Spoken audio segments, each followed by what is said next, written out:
పిల్లలకి, దేవుని సేవకులు, మరి అభిషక్తులు డాక్టర్ బాబు గారు మరి గత దినాల్లో మన మధ్యలోనికి రావటం జరిగింది. మరలా ఈ ఆరాధనలో వారు మనతో ఉండాలని మరి కోరినప్పుడు నిజానికి వారు కూడా కొన్ని సంఘాలను నడిపిస్తూ ఉన్నారు. అయినప్పటికీ మరి వారు ఆ సంఘాలను పాస్టర్ గారికి అప్పగించి మన మీద ఉన్న ప్రేమతో మనకి యొక్క అవకాశాన్ని అనుగ్రహించినందుకు వారికి ప్రత్యేకంగా హృదయపూర్వకమైనటువంటి వందనాలు తెలియజేస్తూ ఆహ్వానం పలుకుతూ ఉన్నాను. మరి దేవుడు ఈ దీన సేవకుడిని అద్భుతంగా వారు వాడుకుంటూ ఉన్నారు. వారి పరిస్థితి గత కాలంలో వచ్చినప్పుడు చెప్పారు. మరి ఈరోజు కూడా వారి సాక్ష్యం మనతో చెప్తారు. సాక్ష్యంతో పాటు వర్తమానాన్ని కూడా మనకు అందిస్తారు. వారికి 2 కాళ్ళు పనిచేయు, అయినప్పటికీ కూడా దేవుని కోసం ఎంతో ఘనమైనటువంటి సేవ వారు జరిగిస్తూ ఉన్నారు. మరి మనకు అన్ని అవయవాలు ఉన్నాయి, కానీ దేవుని కోసం మనం ఏం చేయలేకపోతున్నాం. మరి వారిని చూసి సిగ్గుపడాలి, మనం పౌరుషం తెచ్చుకోవాలి కూడా. తను అలాగుండి కూడా తన భార్యను పోషించుకుంటూ, తన బిడ్డలను పోషించుకుంటూ, వాళ్ళకి ఏమీ నొప్పి కలక్కోకుండా వాళ్ళ అవసరాలను తీరుస్తూ, అటు దేవుని సేవ చేస్తూ, నన్ను ఎంతకలా చేసావని దేవుడిని ఒక్క మాట అనుకోకుండా దేవుడిని గణపరుస్తూ ఉన్నటువంటి గొప్ప దైవ సేవకుడు డాక్టర్ బాబు గారు. వారికి ప్రత్యేకంగా వందనాలు నేను తెలియజేస్తూ ఉన్నాను. అప్పుడప్పుడు ఆయన ఫోన్ చేస్తుంటారు, పాపం ఫోన్ చేసి ఎక్కడున్నారో ఏంటని నన్ను చక్కగా పలకరిస్తూ ఉంటారు. మరి ఈరోజు నిజంగా ఎవరో ఆరాధనలు విడిచిపెట్టుకోరు, కానీ మన మీద ఉన్న ప్రేమను బట్టి వారు మన మధ్యలోకి వచ్చారు. మరి పిల్లల్ని కాస్త కంట్రోల్ చేసుకోండి, పిల్లలు అలర లేకుండా వాలంటీర్లు చూడండి. అక్కడక్కడ జోకులు బాగున్నాయి, అది చురుకుమంటే వాళ్ళు గట్టిగా ఎడుతారు చూడండి, అది కూడా చూసుకోండి. రాగాలు ఎక్కువైపోతాయి. మళ్ళాను సెల్ ఫోన్లు కూడా కొంతమంది మన చర్చిలో నిషేధించారు. చాలా హ్యాపీ నాకు. ఇంకా వాళ్ళని చూసి మిగతా వాళ్ళు కూడా మంచి పని నేర్చుకుంటే బాగుంటుంది. చెడ్డ పని నేర్చుకుంటాం కానీ మంచి పనులు నేర్చుకోం మనం. ఆ సెల్ ఫోన్ల నిషేధం కూడా తొందరలో జరిగిద్ది. మరి ఈ మధ్యాహ్నం దేవుని వాక్యాన్ని ప్రశాంతంగా మీరు వినాలని మీకు మనవి చేస్తూ ఈ సమయాన్ని దైవ సేవకులు డాక్టర్ బాబు గారికి అప్పగిస్తూ ఉన్నాను. పాటలు పాడొచ్చు, సాక్ష్యం చెప్పొచ్చు, వాక్యం చెప్పొచ్చు, మీ ఇష్టమేగా.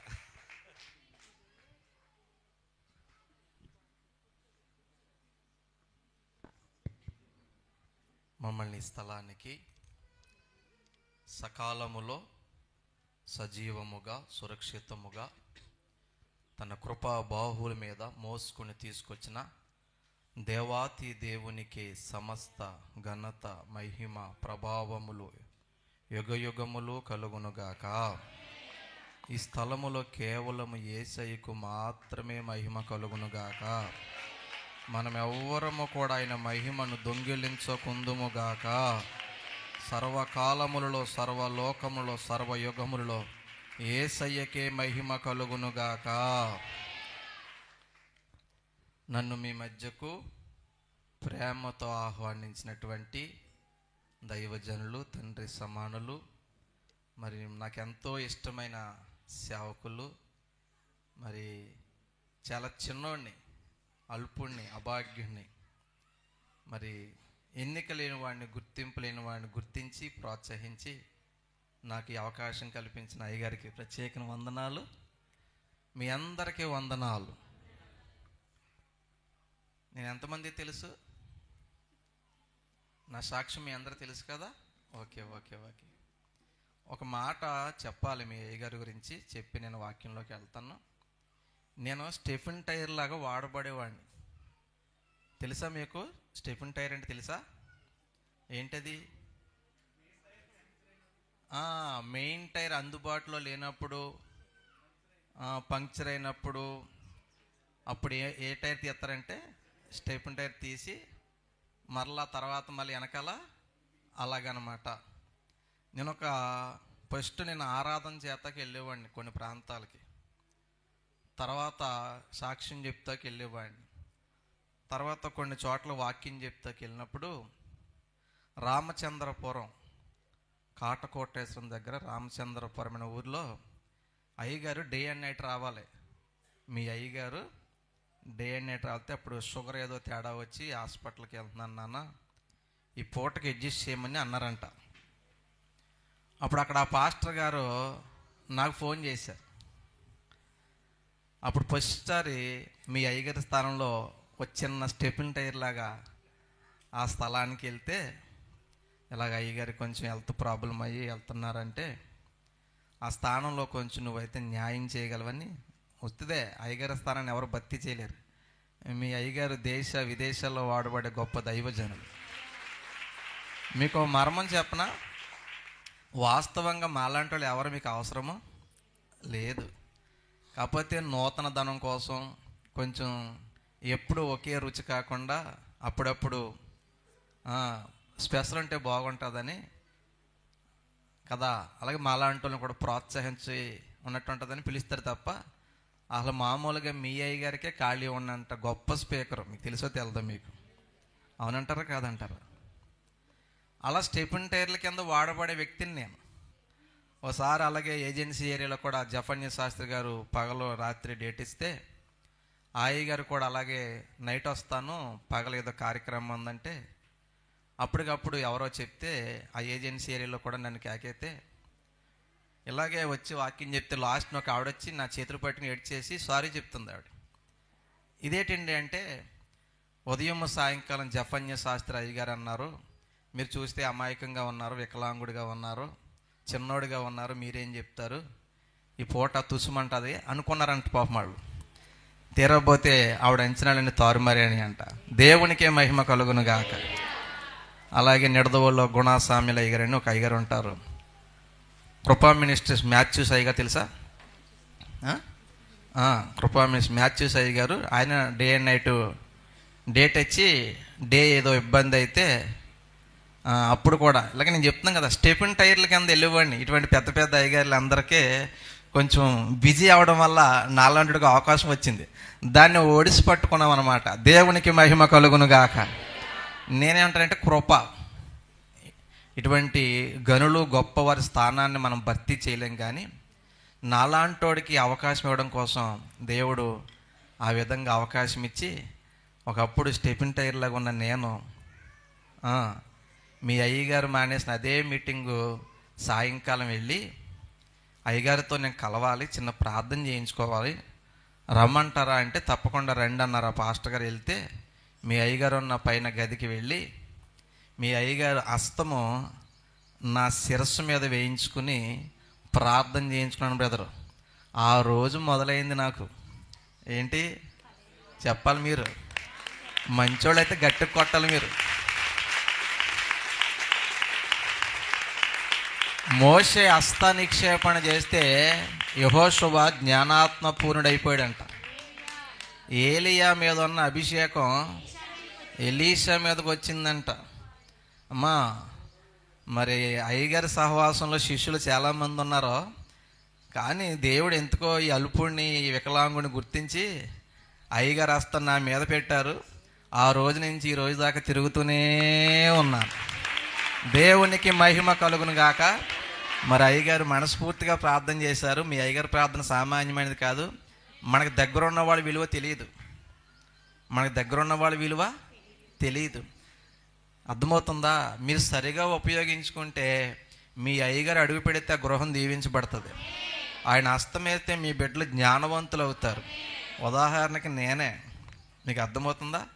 అలాగే నేను నిడదవోల్లో సంఘము ఓ ప్రాంతానికి పత్రికా పరిచర్య చేయడానికి వెళ్ళే ముందు ఓ పెద్ద ఆయన చేత ప్రార్థన చేయించుకోవాలని ఫోన్లో, అయ్యగారు ఫస్ట్ టైం ఈ ఊరు వెళ్తున్నాను, పత్రికలు పంచిపెడతాకి వెళ్తున్నానని ఫోన్లో ప్రార్థన చేయించుకున్నాను అక్క. ఎక్కడ? ఇప్పుడు అక్కడ మందిరం కట్టేశాను. దేవునికి స్తోత్రం. నాకు బ్రాహ్మణ గుండంలో 2 మందిరాలు, మీ అయ్యగారు ఆ రోజు ప్రార్థన చేసి పత్రిక పరిచర్య పంపించిన నిడదవోల్లో ఒక మందిరం. నాకు 3 మందిరాలు ఉన్నాయి. ఈరోజు నాకు 3 ఆరాధనలు. అలాగే ప్రతి నెల లాస్ట్ ఆదివారం కొవ్వూరులో వాక్యం చెప్తే వెళ్తాను నేను. మొత్తం ఎన్ని ఆదివారాలు, ఎన్ని ఇవ్వాలి నాకు? అవన్నీ ఇంతకు పక్కన పెట్టాను తెలుసా? మీ అయ్యగారి దగ్గర రావడం అంటే నాకు ఇష్టం. హల్లెలూయా. సమస్త మహిమ యేసయ్యకే కలుగును గాక. మీ అయ్యగారి చేత దీవించబడిన నా చిన్న సాక్ష్యం అది. మీరు దీవించబడ్డారా లేదా? మరి చేతబడి చేసేవాడు అలాగే చూస్తున్నారేటి? మీ అయ్యగారికి ఒకసారి గట్టిగా చప్పలు కొట్టండి మీరు.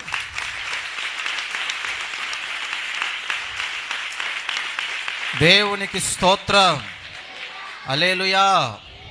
ప్రియమైన దేవుని బిడ్డలారా, నాగిరెడ్డిగూడెం, కంచినగూడెం ఎప్పుడైనా మీరు విన్నారో తెలీదు, చింతలపూడి దగ్గర ఒక చోట వాక్యం చెప్తాకి వెళ్ళా. అక్కడ ఒక ఆయన ఆ ప్రసంగము వినడానికని వచ్చాడు. ఆయన కాకపోతే ఆయన ఎలాగొచ్చాడంటే, పక్కనే తోటలో పురుగు మందు డబ్బా పెట్టుకుని చాలా బాధల్లో, కష్టాల్లో ఉన్నాడు ఆయన. ఈ మీటింగ్లో జనం అందరూ ఉన్నారు. ఈ మీటింగ్ అయిపోయాక అందరూ వెళ్ళిపోయాక నేను తాగి చచ్చిపోదామని పురులుమోన్ డబ్బా పక్క తోటలో పెట్టుకుని మీటింగ్ కాడకు వచ్చాడు. నా జీవితంలో నాకు వచ్చిన కష్టాలు, సేవలో వచ్చిన బాధలు, నిందలు, అవమానాలు, ఒంటరితనం, నా చావు వార్త కూడా మా ఇంటికి కూడా తెలియకూడదు. నేను బ్రతుకున్నానో చచ్చిపోయానో సేవ చేస్తున్నానో తెలియకూడదు. ఈ ఊరు, ఈ ప్రాంతాన్ని వదిలేసి చాలా దూరంగా వెళ్ళిపోయి సేవిస్తే అక్కడ చేద్దాం, లేదా చనిపోతే మేము బ్రతుకున్నామో చనిపోయామో కూడా తెలియకూడదని బాధల్లో, నిరాశలో, నిందల్లో, అవమానాల్లో, ఒంటరితనం ఉన్నప్పుడు నేను రాసుకున్న పాట ఆ రోజు అక్కడ పాడాను. తర్వాత వచ్చేసిన తర్వాత అతను ఫోన్ చేశాడు, అయ్యగారు మీరు ఫలానా పాట పాడారు, ఆ పాటే నేను వినుండకపోతే నేను రాత్రి చచ్చిపోయి ఉండేవాడిని అన్నాడండి. ఆ పాటే ఒక్కసారి మీ మధ్య పాడి నేను వాక్యంలోకి వెళ్ళిపోతాను, విత్ యువర్ పర్మిషన్. మరి మీకులాగా నేను పాడలేను, నేను సింగర్నే కాదు. యేసయ్యా ఒంటరినయ్యా, యేసయ్యా నా తోడు ఉండయ్యా, యేసయ్యా ఒంటరినయ్యా, యేసయ్యా నా తోడు ఉండయ్యా, యేసయ్యా ఒంటరినయ్యా, యేసయ్యా నా తోడు ఉండయ్యా, నీకే నా ఆరాధన, నీకే నా స్తోత్రార్పణ.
ప్లే చేస్తున్నారు. దేవుడు మిమ్మల్ని దీవించును గాక.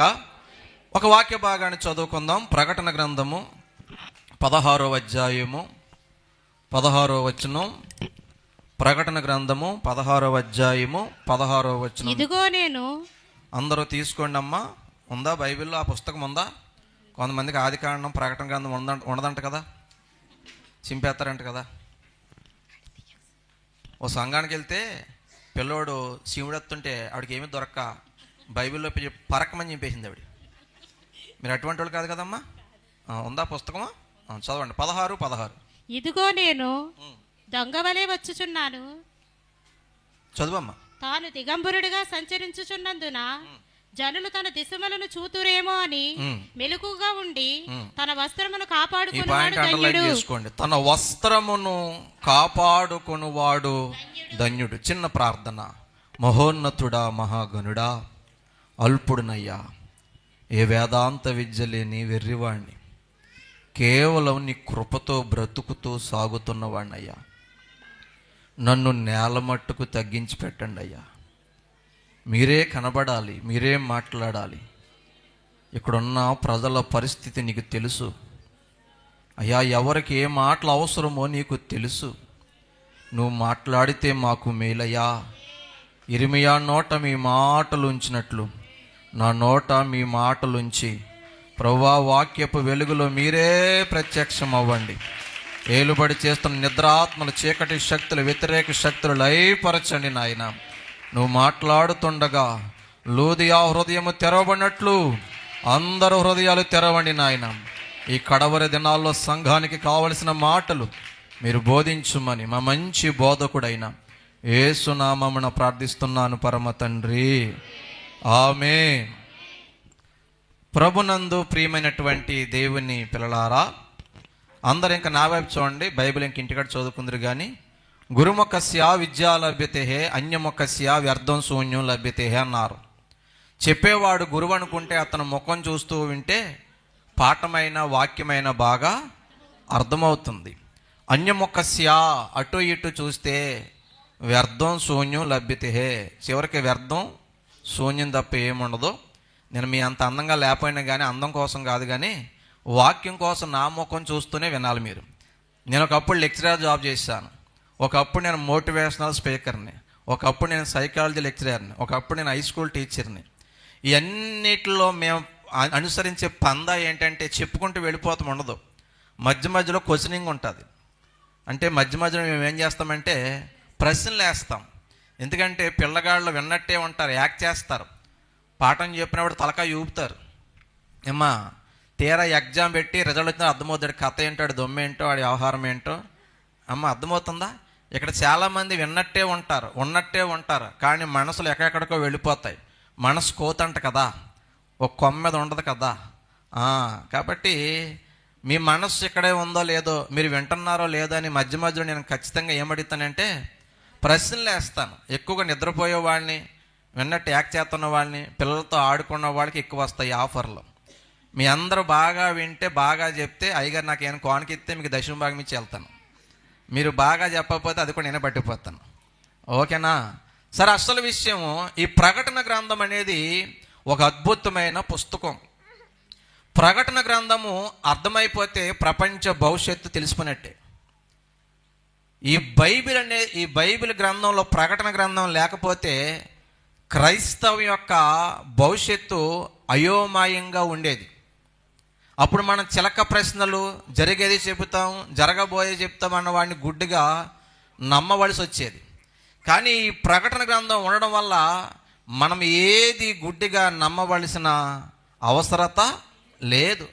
ప్రపంచ భవిష్యత్తు ఈ ప్రకటన గ్రంథంలో ఉంది. పరలోకం ఎలాగుంటుందో ఈ ప్రకటన గ్రంథంలో ఉంది. ఈ భూలోక చరిత్ర ఎలా ముగిసిపోతుందో ప్రకటన గ్రంథంలో ఉంది. అమ్మా, యేసు ప్రభు ఎలా రాబోతున్నాడో ఈ ప్రకటన గ్రంథంలో ఉంది. నమ్ముకున్న మన అందరం ఏం అవ్వబోతున్నామో ఈ ప్రకటన గ్రంథంలో ఉంది. ఇంతకీ ఈ గ్రంథాన్ని రాసింది ఎవరో తెలుసా? చెప్పాలి. ఏ ఆహాను? అడ్రస్సు, డ్రెస్సు కరెక్ట్గా నీట్గా ఉండాలంట. నాకు పెద్ద అందం లేదని కనీసం డ్రెస్ అన్న నీట్గా ఉండాలని పైకి వేసుకొచ్చిన బిల్డప్ అనమాట. ఏ యోహాను? 12 మంది అపోస్తులలో యేసు రొమ్ముని ఆనుకున్న శిష్యుడైన యోహాను ఈ పుస్తకాన్ని రాశాడు. ఈ యోహాను చాలా మంచి వ్యక్తి, భక్తిపరుడు. ఆయన చూసింది విన్నది చెప్పకుండా ఉండలేకపోతున్నాడు. ఎక్కడికి వెళ్ళి చెబుతుంటే అక్కడ ఆశ్చర్య కార్యాలు జరుగుతున్నాయి, అద్భుతాలు జరుగుతున్నాయి, రక్షణ కార్యాలు జరుగుతున్నాయి, రాజ్యాలు కదిలిపోతున్నాయి, పరిస్థితులు తారుమారైపోతున్నాయి. అందరూ యేసయ్య అనే వ్యక్తిని నమ్మేసుకుంటున్నారు, ప్రవాహంగా వచ్చేస్తున్నారు. గుళ్ళు గోపురాలు ఖాళీ అయిపోతున్నాయి, వ్యాపారాలు ఖాళీ అయిపోతున్నాయి, బొమ్మల వ్యాపారాలు పడిపోతున్నాయి, చిత్రపటాల వ్యాపారాలు పడిపోతున్నాయి, కోతు బొమ్మల వ్యాపారాలు. కొంటలేదు మీరు? యాక్ట్ చేయకండి. ఒక్కో ఇంటికి వెళ్తుంటే క్రైస్తవుల ఇంటికి ముందు ఏముంటుందో తెలిసిందా అక్క? కోతు బొమ్మ. మీ ఊర్లో ఉన్నారు అటువంటి వాళ్ళు? మన దశ మార్చేది, మన ఇంటిని కాపాడేది ఎవరో?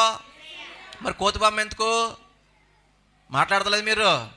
ఇలాగ ఈ అపోస్తుల యొక్క పరిచర్య వల్ల రాజ్యాలు, రాజులు, ప్రాంతాలు షేక్ అయిపోతున్నాయి.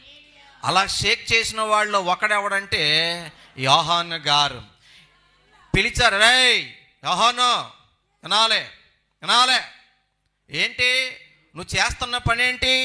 పట్టణాలను గలిబిలి చేస్తున్నావంట, ఇప్పుడు దాకున్న పద్ధతులన్నీ మార్చేస్తున్నావంట, కొత్త దేవుడంట, కొత్త బోధలంట, ఏదో అంట. ఏట్రబ్బాయ్, జాగ్రత్త, చంపేస్తాం అంటే చంపేసినా, తిట్టినా, కొట్టినా, ప్రాణం పోయినా, పేక కోసేసిన యేసయ్యనే నమ్ముతాం, యేసయ్యనే ప్రకటిస్తామనంట. దేవుని స్తోత్రం చెప్పండి. ఉన్న గంట సేపు ఉత్సాహంగా ఉండండి. అర్థమవుతుందా? 2 కాళ్ళు పనిచేయ, నేనే ఉత్సాహంగా ఉన్నాను. మీకు అన్నీ బాగానే ఉన్నాయి కదా? ఉత్సాహంగా ఉండాలి బిడ్డలారా. రేపు పొద్దున్న మిమ్మల్ని కూడా ఇలాగే అంటారు, యేసు ప్రభుని నమ్ముకుంటే రేషన్ కార్డు తీసేస్తాం, యేసు ప్రభుని నమ్ముకుంటే ఉద్యోగం తీసేస్తాం, యేసు ప్రభుని నమ్ముకుంటే పెన్షన్ తీసేస్తాం, యేసు ప్రభుని నమ్ముకుంటే ఏదో ఆపేస్తామంటాం. అప్పుడు మీరేమంటారో? సిఎన్ కుమారయ్య గారికి ఆ సంఘానికి మాకేం సంబంధం లేదని బాబా, ఆయన మాటికి ఇంటికి వచ్చేస్తున్నారని మీద తప్పక చీరకట్టుకి వెళ్తున్నాం కానీ తెలసారా? ఈ తెలసీరలో ఏమీ లేదని బాబు, ఈ బైబిల్ కూడా ఆయన్ని బలవంతంగా చేతిలో పెట్టేయడని అంటారా? కడుపులో మాట చెప్పండి. రేపే కరెంట్ ఆపేస్తాం, యేసు ప్రభుని నమ్ముకున్నామంటే ఏం చేస్తారో? గ్యాస్ ఆపేస్తామంటే ఏం చేస్తారో? మీ పిల్లోడికి స్కాలర్షిప్ రాదు అంటే ఏం చేస్తారో? ఏం చేస్తాం బాబా? సిఎన్ కుమారయ్య గారిని వదిలేసి, యేసు బాబుని వదిలేసి అంతేనా? మాట్లాడరేటి? యోహాను అటువంటి వాడు. చావైనా బ్రతుకైనా నీ కొరకే దేవా, చావైనా బ్రతుకైనా. కొట్టు బెదరు, తబల దెబ్బడే.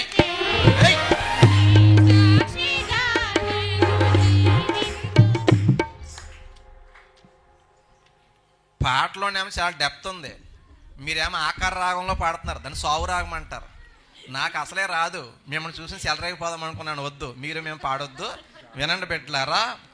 చావైనా బ్రతుకైనా యేసయ్య కోసం నిలబడేవాళ్ళు కావాలి ఈ కడవరి దినాల్లో. హల్లెలూయా. ప్రియమైన దేవుని బిడ్డలారా, వస్తున్నాయి రోజులు, అర్థమవుతుందా? అప్పుడు ఇతనికి వార్నింగ్ ఇచ్చిన భయపడలేదని ఇతను తీసుకెళ్ళి సలసల కాగే నూనెలో వేసేశారు.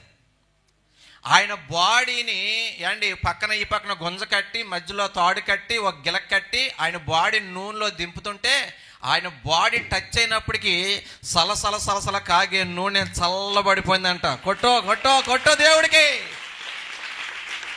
దేవుడిని నమ్ముకున్న వాడి జీవితంలో దేవుడి కార్యాలు ఇలాగే ఉంటాయి. నువ్వు టచ్ చేస్తే శాపం ఆశీర్వాదకరంగా మారిపోవాలి. నువ్వు అడుగు పెడితే ఆ ఇల్లంతా మహిమతో నిండిపోవాలి. అర్థమవుతుందా? సలసల కాగే నూనె దేవుణ్ణి నమ్ముకున్న యోహాను అడుగు పెడితే ఎలా మారిపోయిందంట? కూలింగ్ వాటర్ లాగా మారిపోయిందంట అండి. ఇలా కాదని చెప్పి ఏనుగు సాలకు తీసుకెళ్లారంట. ఏ సాల అమ్మ చెల్లె కొట్టేకరా తల్లె. పిల్లలు లేనప్పుడు ఏమో నాయన ఒక కాయో పువ్వు నాయన అంటావు, తీరా ఇచ్చాక కిందేసి తొక్కేస్తున్నావు. చిన్నప్పుడు నువ్వు అలాగే ఉన్నావురా తల్లె. అక్క బాధ ఏంటంటే చక్కగా ఎంతున్నాను, ఇటు సైతాన్ వచ్చేసిందని లెక్క. వినాలి వినాలి, దేవుని స్తోత్రం చెప్పండి ఒకసారి. ఏనుగు సాల తీసుకెళ్ళి డప్పులు విపరీతంగా కొడుతుంటే ఆ ఏనుగుల మధ్య వేసేస్తే తొక్కేస్తే ఎముకలు విరిగి చిత్రహింసలు పడి చచ్చిపోతాడని అక్కడిని తీసుకెళ్ళి అక్కడ పడేశారు. ఎక్కడికే? ఏనుగు సాలలో. విపరీతమైన వాయిద్యాలు వాయిస్తుంటే ఏనుగులు అటు ఇటు గొంతులేసాయి, కానీ ఒక్క నెత్తురు చుక్క కూడా నేల వలకుండా దేవుడు కాపాడాడు. దేవుడు కోసం నిలబడితే అగ్నిలోకి వెళ్ళిపోయిన శద్రకు, మేషకు, అబేద్నలాగా దేవుడు మనల్ని కూడా కాపాడతాడు. ఒకవేళ కాపాడకపోయినా నెబుకద్నెజరు మాకు చింత భయము. ఇందాక అయ్యగారు అన్నారు ఇలా ఉన్నారని దేవుడిని ఏమి దూషించాలి. ఎందుకు దూషించాలి? నాకన్నా దారుణంగా ఉన్నవాళ్ళు ఉన్నారు. నేను మంచం మీద అన్నీని, నా బ్రతుకంతా మంచం మీదే, మలమూత్ర విసర్జనలు కూడా మంచం మీదే, అవునా కాదా? అటువంటి వాడిని తీసుకొచ్చి ఈ స్థానాలు పెట్టాడు. ఇంకెందుకు దేవుని దూషించాలి? పెళ్ళవదరా ఇడు కుంటోడరా అన్నాడు, చక్కని భార్యనిచ్చాడు. మై ఇసుకు మై ప్యారు మై కాదలు. మరి మీకు అలాగే ఉంటుంది. మరి మాలాంటి వికలాంగుడు కుంటోడికి పెళ్ళైతే చాలా గొప్ప. ఎందుకంటే ఇప్పుడు అమ్మాయిలందరికి ఎటువంటి వాళ్ళు కావాలి? మహేష్ బాబు తెల్లగా ఉండాలి, ప్రభాస్ లాగా ఎత్తు ఉండాలి, పవన్ కళ్యాణ్ తెక్కు ఉండాలి, అది కిందేసి తొక్కేసిన పర్లేదు, కూడెట్ట పోయిన పర్లేదు కోరుకుంటారు. మాలాంటి వికలాంగులు ఎవరైనా కోరుకుంటారు అక్క? నిజం చెప్పండి, గుణవంతులు కావాలా బలవంతులు కావాలా మీకు? నిజంగా గుణవంతులేనా? అయితే మా వికలాంగుల ఆశ్రమంలో గుణవంతులు పిచ్చగా ఉన్నారు, కాకపోతే కళ్ళు కాళ్ళు ఉండవు. సంబంధాలు రెడీ. ఎన్ని సంబంధాలు కావాలి? నేనే తీసుకొస్తాను, ఆఫర్ ఫ్రీ. గుణవంతులే అక్క, కళ్ళు ఉండవు కాళ్ళు ఉండవు. ఇంతకే భయం వేసింది కదా. మరి నన్ను చేసుకుందంటే మరి మా ఇసుకు మా ప్యారు మా త్యాగమూర్తి కాదా? మీ కుళ్ళోళ్ళలాగా ఉన్నారు మీరు. మరి ఇంకా దేవుని అటువంటి భార్యని ఇచ్చాడు. నా భార్యని గొడ్డుమోద్ది గొడ్డురాలా అన్నారు. ఏంటి వీడు కుంటోడు, సంవత్సరానికి పనికిరాడు, మిషన్లతో పిల్లలకని ఎన్నో మాటలు. ఇప్పుడంటే నోటి నిండా నవ్వు వచ్చింది, కానీ ఒకప్పుడు కుంగిపోయేవాడిని. ఏండి అటువంటి వాడిని ఈరోజు 2 బిడ్డలకు తండ్రిని చేశాడు. దేవుని స్తోత్రం చెప్పండి. ఒకప్పుడు సరైన సంఘం లేదు, సేవకొత్తో కావడందే కాళ్ళు ఉన్నవాడే సేవ చేయలేకపోతున్నాడు, కుంటోడే సేవ చేస్తాను. ప్రపంచంలో అందరికి ఎవరిలోకి చెప్పండి? పాస్టర్ గారు అందరికి ఎవరిలోకి చెప్పండి? మీరు తిడితే తిట్టేస్తారు, కొడితే కొట్టేస్తారు. మీరు తిట్టినా మేము తిట్టామనుకోండి, పాస్టర్ గారు తిట్టొచ్చా, పాస్టర్ గారు కొట్టొచ్చా, పాస్టర్ గారు అరవచ్చా, మేము చచ్చిపోవాలి అంతే. మీరు మాత్రం అరిసేయచ్చు, తిట్టొచ్చు, సనగొచ్చు, గొనగొచ్చు, మూతి పక్కెట్టొచ్చు, మీరేమైనా చేయొచ్చు. పాపం మేమేం చేయలేం కదా, అలాగే మౌనంగా ఉన్నాం. కానీ మేము నమ్ముకున్న దేవుడు మౌనంగా ఉండే దేవుడు కాదు. మా మంచితనం మీకు చేత కానితనం అవ్వచ్చు, కానీ నా దేవుడు గొప్పోడు. అవునంటారా కాదంటారా? నేను మౌనంగా ఉన్న దేవుడు మౌనంగా లేడు. ఓ దెయ్యాన్ని పంపించాడు ఆవిడ దగ్గరికి. నిజమే, ఆవిడ ఇంకా నించోవటం లేదు, పడుకోవటం లేదు, నిద్ర లేదు, ఆకలి లేదు. ఇంకా అందుకే అన్నాడు, నిన్ను ముట్టినవాడు జాగ్రత్త. పాస్టర్ గారి జోలికి ఎప్పుడు రాకండి, వెనకాల ఎప్పుడు సనక్కండి, గొనక్కండి. మేము రాము, దెయ్యాలు వస్తాయి ఇంటికి. ఆ తర్వాత మరి అదనమాట. అంటే ఇక్కడ కాదు కానీ మా ఊర్లో మాట చెప్తున్నాను. కాళ్ళు ఉన్న పాస్టర్లు అందరూ ప్రార్థన చేశారు, విచిత్రమైన దెయ్యం వెళ్ళలేదు. ఎవరో చెప్పారు మా సంఘంలోకి ఆడి, మా పాస్టర్ గారు ప్రార్థన చేస్తుంటే దెయ్యాలు వెళ్తున్నాయి, రోగులు బాగుపడుతున్నారు, గడ్డలు కరుగుతున్నాయి, సంతానం కలుగుతుందంటే అయ్యగారిని రమ్మనందంటే ఇప్పుడు ఆవిడ. ప్రతి ఒక్కరు కూడా టైం వస్తుంది, అప్పటిదాకా ఓపికగా మాట్లాడాలి. మీరు ఎదురు చూడాలక్క. నాకు టైం వచ్చింది రమ్మంటే ఇప్పుడు నేనన్నాను నేను రాను, ఆవిడనే రమ్మనన్నా. వస్తుంది. అత్తగారు రైలు ఆడిపోతుంది అనుకో, కంగారు పడకూడదు. ఇప్పుడు కూతురుని చూసి రైలు ఆడుతుంది. రేపొద్దున మంచమే పడితే కూతురు రాదు. డోక్రా ఉంది, భర్తకే ఉద్యోగం ఉంది, బొడోడు బడి ఉంది అంటుంది. అప్పుడు వస్తుంది దగ్గరికి, కోళ్ళ హాస్పిటల్ తీసుకెళ్ళి కుట్టి సొక్కయ్యని. అప్పుడు దాకా నువ్వు ఓపికగా ఉండాలి. అర్థమవుతుందని ఆ మాటలో. అప్పుడు ఆవిడే వచ్చింది, ప్రార్థన చేస్తే దెయ్యం పోయింది. దేవుని స్తోత్రం చెప్పండి. హల్లెలూయా. మరి నాకు ఆరోగ్యం ఇచ్చాడు, కాళ్ళు ఇచ్చాడు, భార్యని ఇచ్చాడు, పిల్లనిచ్చాడు, సంఘం లేనప్పుడు 3 మందిరాలు ఇచ్చాడు, టీవీ స్పీకర్ చేశాడు, పబ్లిక్ స్పీకర్ చేశాడు, ఇటువంటి గొప్ప గొప్ప దైవజనులు పక్కన కూర్చోబెట్టాడు. ఇంతకన్నా ఏం కావాలి చెప్పండి నాకు? మాట్లాడతలేదు మీరు. కాబట్టి నాకు దేవుడి మీద కోపం ఏం రాదు, ఇంకా ఎక్కువ సంతోషం వచ్చేస్తూ ఉంటుంది నాకు. దేవుని స్తోత్రం చెప్పు. యోహాను గారిని అలా చేశారండి. తర్వాత అతన్ని చాలా రకాలుగా చిత్రహింసలు చేశారు. ఒక అరటి బొంద కట్టేసి ఏంటి కోత మిషన్ దగ్గర తీసుకెళ్ళి రంపం ఉంటుంది కదా, రంపం అరటి బొంద తర్వాత ఇతను బాడీ తెగిపోద్దని దాన్ని కట్టేసి పెడితే అరటి బొంద తెగింది కానీ అతను బాడీ తెగలేదు. దేవునికి స్తోత్రం చెప్పు, హల్లెలూయా. ఇలాగ ఎన్ని చేసినా ఏం చేసినా విశ్వప్రయోగాలు చేసినా ఇతను పని అవుతలేదని తీసుకెళ్ళి ఏంటి పద్మాసు ద్వీపంలో పడేస్తారు. ఆసియా మైనర్లో ఉన్న పద్మాసు ద్వీపంలో పడేస్తే, ప్రభువా నీకోసం నిలబడ్డాను, నీకోసం బ్రతికాను, నిన్ను ప్రకటించాను, ఇక్కడ ప్రకటించడానికి ఎవరో లేరు నాయనా అని బాధపడి ప్రభు దినమందు, ఏ దినమందు? ప్రభు దినమందు ఆత్మవశుడైపోయాడంట. అప్పుడు బాధపడకని చెప్పి ప్రపంచ భవిష్యత్ అంతా, పరలోక మర్మాలు, భూలోక మర్మాలు, రాజ్య మర్మాలు, ప్రభుత్వ మర్మాలు, జరిగేవి జరగబోయేవి అండ్ ఏం జరగబోతుందో అన్నీ కూడా చెప్పేస్తే రాసేశాడు మన అయ్యగారు, యహాను అయ్యగారు. దేవునికి స్తోత్రం.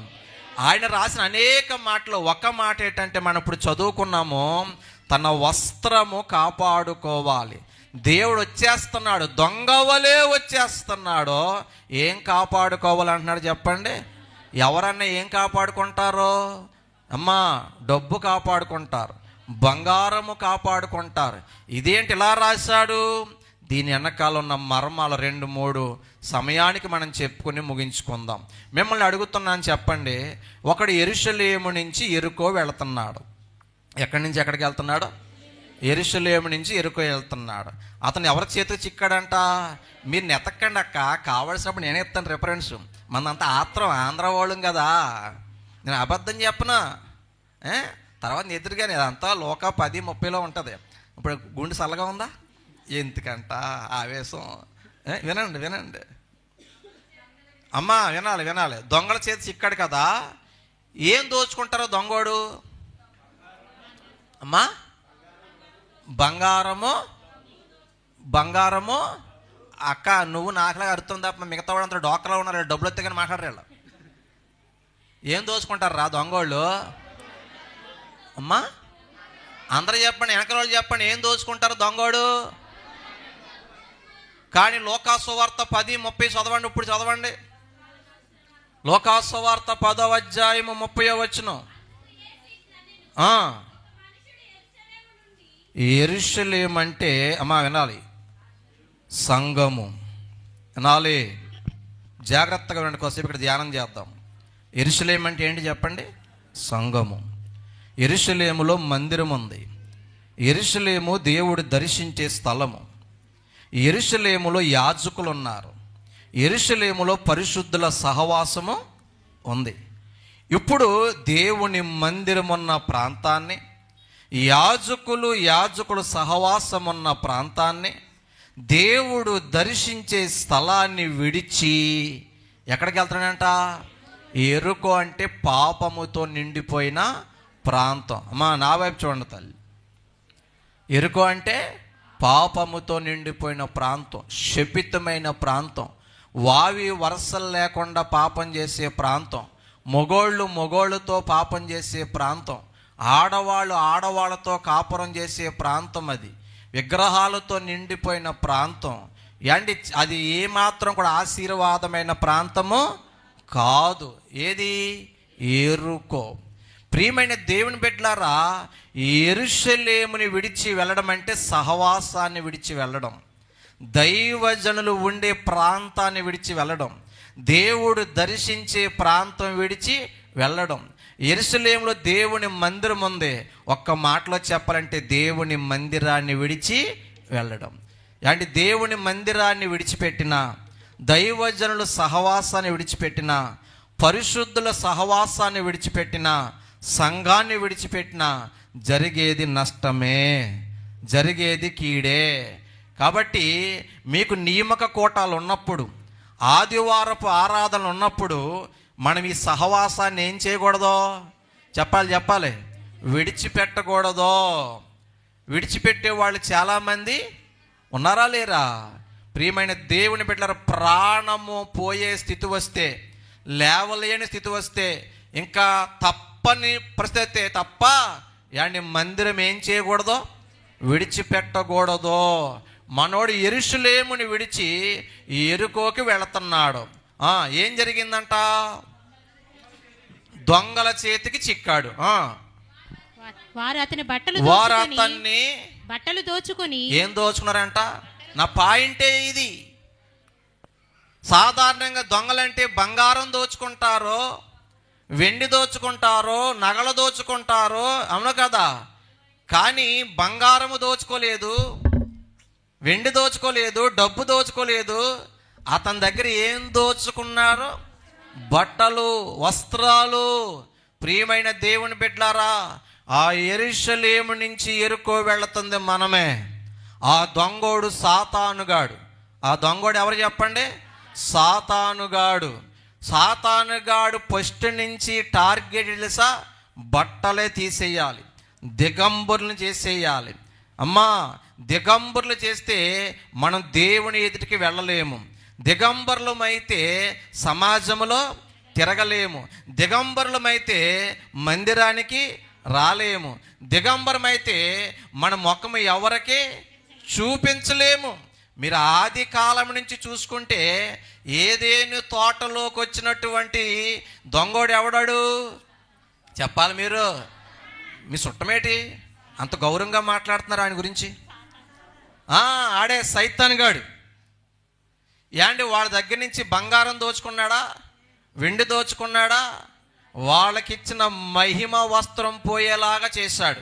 ఎవరో? సాతానుగాడు. ఏం జరిగిందో ఒక్క మాటలో చెప్తాను, వినండి బిడ్డలారా. ఒక ప్రశ్న అడుగుతున్న సమాధానం చెప్పండి. ఆడు ఫస్ట్ నుంచి టార్గెట్ ఏంటంటే మనల్ని దిగంబరులను చేయాలని. ఎవరు టార్గెటు? సాతానుగాడు. ఎక్కడికి వచ్చాడు? ఏదేను తోటలోకి. ఫస్ట్ అవ్వ దగ్గరికి వచ్చాడా, ఆదాం దగ్గరికి వచ్చాడా? అమ్మా, నేనంటాను ఆదాం దగ్గరికి వచ్చాడు అంటాను. ఆదాం దగ్గరికి వచ్చి, ఆదామా పండు తిను, ఏం కాదు, నువ్వు సూపర్ అయిపోతావు, నువ్వు గొప్పోడైపోతావు అంటే మా మగ మహారాజులకి దురాశ ఉండదు. మాకు ఏ స్థితిలో పెడితే ఆ స్థితిలోనే సంతృప్తి ఉంటుంది. మేము ఏదో ఎక్కువ అత్యాశలకే వెళ్ళమక్క. వెళ్తామా? వెళ్ళం. దారంటే బోర్డు ఆఫర్లు వస్తాయి. 3 ప్యాంట్లు 200 అన్నా కొనం మేము. మీకు 3 నైట్లు 200 అంటే మొత్తం కొనేస్తారు మీరు. అవునంటారా కాదంటారా? మీరు మాట్లాడుతున్నదేంటి? మొత్తం అందరూ అదే బ్యాచ్యా? ఏయ్ సైతానా, చదవా, మా డాడీ తినొద్దన్నాడు, మా తండ్రి తినొద్దన్నాడు, కాబట్టి నేను తిన్నని ఆడు పలుసార్లు ప్రయత్నం చేసినా తినలేదు. మీరు అనుకుంటున్నారా నమ్ముతలేదు నన్ను? లేదు లేదు, ఆడు సైతాను అవ్వ దగ్గరికే వచ్చాడు అనుకుంటున్నారు మీరు కదా. 1 తిమోతి 2:14 మీకు జవాబు ఇస్తాను. తిమోతికి రాసిన 1 పత్రిక 2:14 చదవండి ఒక్కసారి. ఆదాము మోసపరచబడలేదు గాని, అదిగో బిడ్డా విన్నారా? ఆదాము మోసపరచబడలేదు అంటే అర్థం ఏంటి? ప్రయత్నాలు జరిగినాయా, జరగలేదా? అమ్మ నా వైపు చూడండి రా తల్లి, నా వైపు చూడండి, తర్వాత చౌదరి కానీ. ప్రయత్నాలు జరిగినాయి. పలుసార్లు వచ్చాడు మా దగ్గరికి మా వాడు. మరి గొప్పగా చెప్పుకునేవాడు. మరి వస్తే అమ్మా ఏం జరగలేదు, మోసపరచబడలేదు. అప్పుడు దేవుడు చూసి, నరుడు ఒంటరిగా ఉండటం మంచి కాదు, చాటి అయినా సహాయంగా మిమ్మల్ని ఇద్దామని మా పక్కలోని తీసి మా పక్కలోనే పెట్టి, అదనమాట. ఎందుకు ఇచ్చారు మిమ్మల్ని? సాటి అయిన సహకారిగా ఉండి మోసములో, అపరాధములో, శోధనలో పడిపోకుండా ఉంటామని ఇచ్చాడు మిమ్మల్ని. కానీ స్త్రీ అంటే ఏం చేసిందంట? మోసపరచబడింది. అమ్మా నా మాట అర్థమవుతుందా? ఇక్కడ నాకు డౌట్ ఉంది, మీరు తీర్చాలి. సైతానుగాడు పండు తినమని ఫస్ట్ ఎవరిని అడిగాడు? తిన్నాడా, తినలేదా? భయపడ్డా, భయపడలేదా? భయపడ్డా. భయపడితే తిందుడు కదక్క. భయపడలేదు. ఆడిని గద్దించాడు, ఏయ్ సైతాను పోదుగా అన్నాడు తప్ప తినలేదు. తినడా? తినలేదు. పలుసార్లు మోసపరిచే ప్రయత్నము. తిన్నాడా? భయపడ్డా? మాట్లాడతలేదు మీరు. భయపడలేదు, తినలేదు. కానీ ఈ మేడం గారు ఆడి మాటలకి మోసపోయి దురాశకి వెళ్ళిపోయి తినేసేసి కొని తెచ్చి take it and eat it అంది. ఇంగ్లీష్లో మాట్లాడారు ఎప్పుడో, నాకు పెద్ద రాదు ఇంగ్లీషు. ఏమందే? టేక్ ఇట్ అంటే తీసుకో, ఈట్ ఇట్ తినంది. తిన్నాడా లేదా? సైతానుగాడు తినమంటే తిన్నాడా? భార్య తినమంటే అంటే సైతాన్ డేంజరా, భార్య డేంజరా? నా మాట నేను దగ్గర ఏళ్ళ ఒప్పుకుంటారు వీళ్ళు. నా పాయింట్ మీకు అర్థమైందా లేదా? సైతానుగాడు అన్నిసార్లు భయపెట్టి తినమన్నా తిన్నాడా? భయపడ్డాడా? సైతానికి భయపడలేదు, కానీ ఎవరికి భయపడ్డాడో? భార్యలకి. అవునా కాదా? ఈ ప్రపంచంలో భార్యకి భయపడిన భర్త ఎవరో ఉన్నారంటారమ్మా? మాట్లాడేటక్క ఇక్కడ ఉన్నారా? అంకుల్ గారు ఇక్కడ ఉన్నారా? ఇంతమంది ఆడవాళ్ళు ఉన్నారు. మీ భర్తలందరూ ఏరి? మీ భర్తలేరి? మీ తండ్రులేరి? మీ భర్తలు ఎందుకు తీసుకురాలేదు మీరు? ఆడు రాడండి, ఆడు నా మాట అండి, కబుర్లు చెప్పుకో. పుట్టింటికి వెళ్ళినప్పుడు నీ మాట వింటాడు, అవునా? నీకు కావాల్సి నీ కొనన్నప్పుడు నీ మాట వింటాడు. బ్లాక్మెయిల్ చేసో, ముఖం పక్కెట్టో, ప్లగ్లో ఏలెట్టేస్తానో, గ్యాస్ అంటించేసుకుంటానో, ఏదో రకంగా సాధించుకుంటావా సాధించుకోవా? మాట్లాడతలేదు మీరు. నువ్వు ప్రార్థన రాకపోతే ప్లగ్లో ఏలెట్టేస్తాను, చచ్చిపోతాను, నేను ఉపవాసం ఉంటాను, నువ్వు రావాలని ఎప్పుడైనా బ్రతిమలేవా? మాట్లాడరేటి మీరు? అలా బిగిసిపోయారేటి? మీకు భయపడిన వాళ్ళు ఎవరు లేరక్క. ఇప్పుడే చెప్పాను, ఆదాము ఎవరికి భయపడలేదు? సాతానుకు భయపడలేదు. ఎవరికి భయపడ్డాడో? అంటే భార్య డేంజరా, సాతాను డేంజరా? అంటే మీరు భర్తలను భయపెడుతున్నారు. మీరు బైబిల్ ఏం చెప్తుంది తెలుసా? భార్యలారా భయపడన లేదా? భర్తలారా మీ భార్యను ప్రేమించడానికి గుర్తుంది అందరికీ. భార్యలారా మీ భర్తలకే భయపడనని ఉంది లేదా? మాట్లాడదేటి? భార్యలారా మీ భర్తకు లోబడమని ఉందో, ఓకే ఒప్పుకుంటాను. భార్యలారా మీ భర్తలకు భయపడమని బైబిల్ లేదా? ఉందా? మొన్న ఆదివారం ఓ చోటకి వెళ్తే నేను చెప్తాను అక్క రెఫరెన్స్, ఈ అక్క కంగారు ఎక్కువ నాకులాగా. లేదండి అయ్యగారు, లోబడమని కానీ భయపడమని ఎక్కడ లేదండి అందో పెద్దవాడి. సరేనమ్మ, ఇవాళ 10,000 కొనకు నువ్వు ఇచ్చే నేను చూపిస్తానని ఎఫెసీ 5:33 చూపించాను. చదవండి సార్, ఎఫెసీ 5:33 చదవండి. చదవక్క. ఎఫెసీ రాసిన పత్రిక 5:33.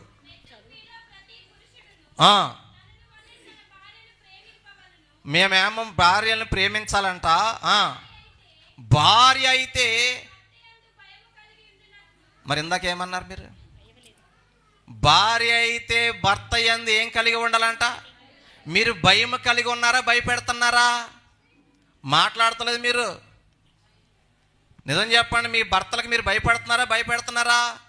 అసలు శిరస్సు ఎవరు అమ్మా? శిరస్సు ఎవర్రా? భర్తే కదా. అంటే శిరస్సు మాట మీరేం కదా, మీ మాట శిరస్సు వినాలా?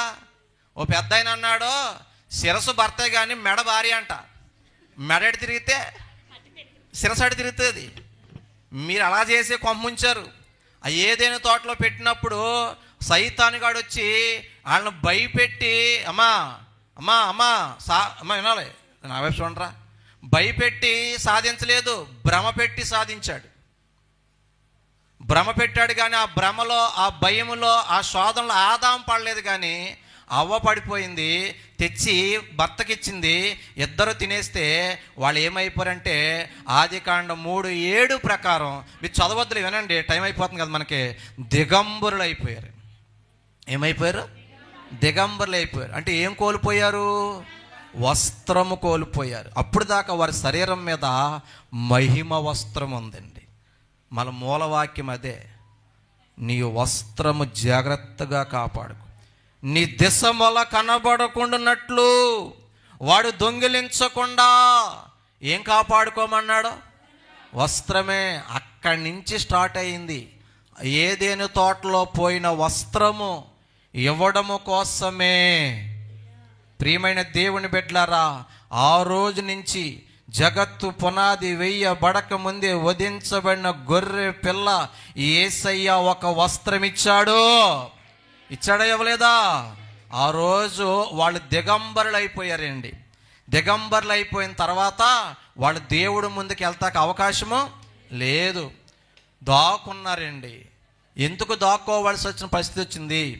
ఎందుకు దేవుడిని హత్తుకోలేకపోతున్నారో, ఎందుకు దేవుడికి ముఖం చూపించలేకపోతున్నారంటే ఏం పోయింది చెప్పండి?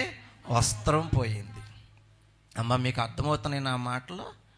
మనకేం వస్త్రాలు ఉంటాయండి? ఇవన్నీ ఉన్నాయి కాదంటే యెషయా 61:10 ఉంటుంది, రక్షణ వస్త్రం. అమ్మా మనకి ఏ వస్త్రం ఉందిరా? రక్షణ వస్త్రం ఇచ్చాడు, నీతి వస్త్రం ఇచ్చాడు, ఉల్లాస వస్త్రం ఇచ్చాడు, స్తుతి వస్త్రం ఇచ్చాడు. చాలా వస్త్రాలు ఉన్నాయి. అమ్మా ఇచ్చాడా లేదా? మాట్లాడతలేదు మీరు. ఇచ్చాడు. ప్రియమైన దేవుని బిడ్డలారా, నీకు అవసరమైనప్పుడు నేనే చదివిస్తాను, మీరు వినండి. మనకి కూడా రక్షణ వస్త్రం ఇచ్చాడు. యెషయా గ్రంథం 61:10 ఆ మాటే ఉంటుంది బిడ్డలారా. చదువుతారు పోయి, చదవండి ఒక్కసారి.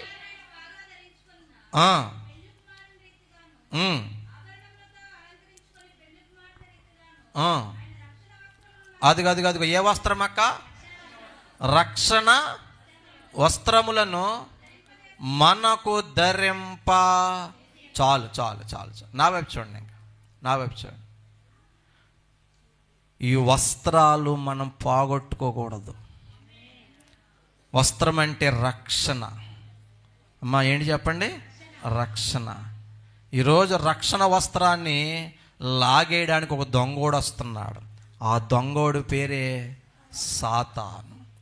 ఆడు వస్త్రం తీసేయడానికి ఆడు చేసే ప్రయత్నాల్లో ఫస్ట్ ప్రయత్నం ఏంటి తెలుసా? యెరూషలేముకు దూరం చేస్తాడు. యెరూషలేము అంటే ఏం చెప్పాను నేను? సంఘము. యెరూషలేము అంటే సంఘము. రెండోది సహవాసము. మూడోది మందిరము.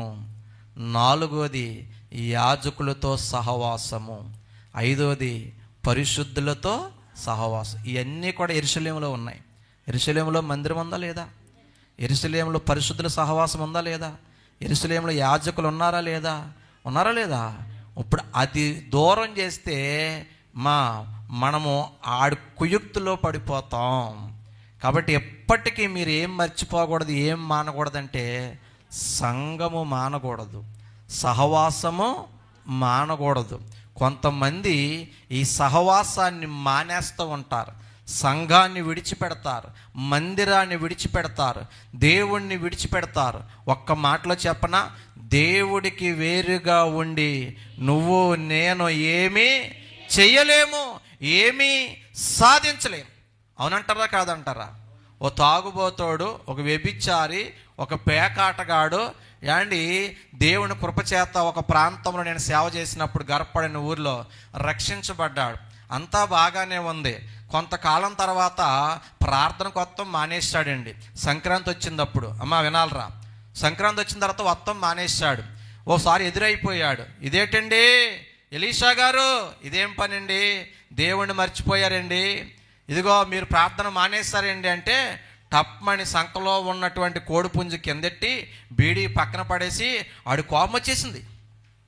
కొనుక్కోక్కర్ లేకుండా, కరెంట్ లేకుండా, ఛార్జింగ్ లేకుండా వచ్చేసేది ఏంటి? ఆ కోపం వచ్చినప్పుడు బ్యాంకులో 10 కట్ అయిపోతుంటే ఎవరికి కోపం రాదు, మింగేత ఉంది. అవునా? కోపం వచ్చి టప్మని కోడిపుంజు కిందెట్టి యాండి జేబులో చేటాడండి. జేబులో చేపెట్టి పరస తీసాడండి. పరసలో దేవుడు పొట్ట ఉంది. ఇదిగో పరసలో ఉన్నాడో చెప్పాలి, గుండెల్లో ఉన్నాడో, మా ఇంటి గోడ మీద ఉన్నాడు. ఇవన్నీ చెప్పాడు. నేను అన్నాను ఎక్కడెక్కడో ఉంటాం కాదు, నువ్వు గుళ్ళో లేవన్నాను నేను. చాలామంది ప్రార్థనకు రమ్మంటే ఏం చెప్తారు కబుర్లు? ప్రార్థనకు వస్తేనే దేవుడు అండి, మాకు మనసులో లేరనుకుంటే ఇటువంటి వాళ్ళు లేరా? మేము మనసులో తలుచుకుంటామండి, మా ఇంట్లో బైబిల్ ఉందండి, లేరా ఇటువంటి వాళ్ళు? మేము టీవీలో చూస్తామండి, కానుక హైదరాబాద్ వేసేస్తామండి, చెన్నై వేసేస్తామండి, రేపు పొద్దున్న జబ్బు వచ్చిందనుకో, నీకు కదలే మా ఊరు మాట చెప్తున్నాను లెక్క, నువ్వు మంచం మీద పడ్డావు అనుకో, దేమట్టేసిందనుకో, టీవీ కాడికి వెళ్ళి అయ్యగారు రెండోసారి బయటకని కేకి వస్తాడా టీవీలో వాడు? మాట్లాడరేట్రా?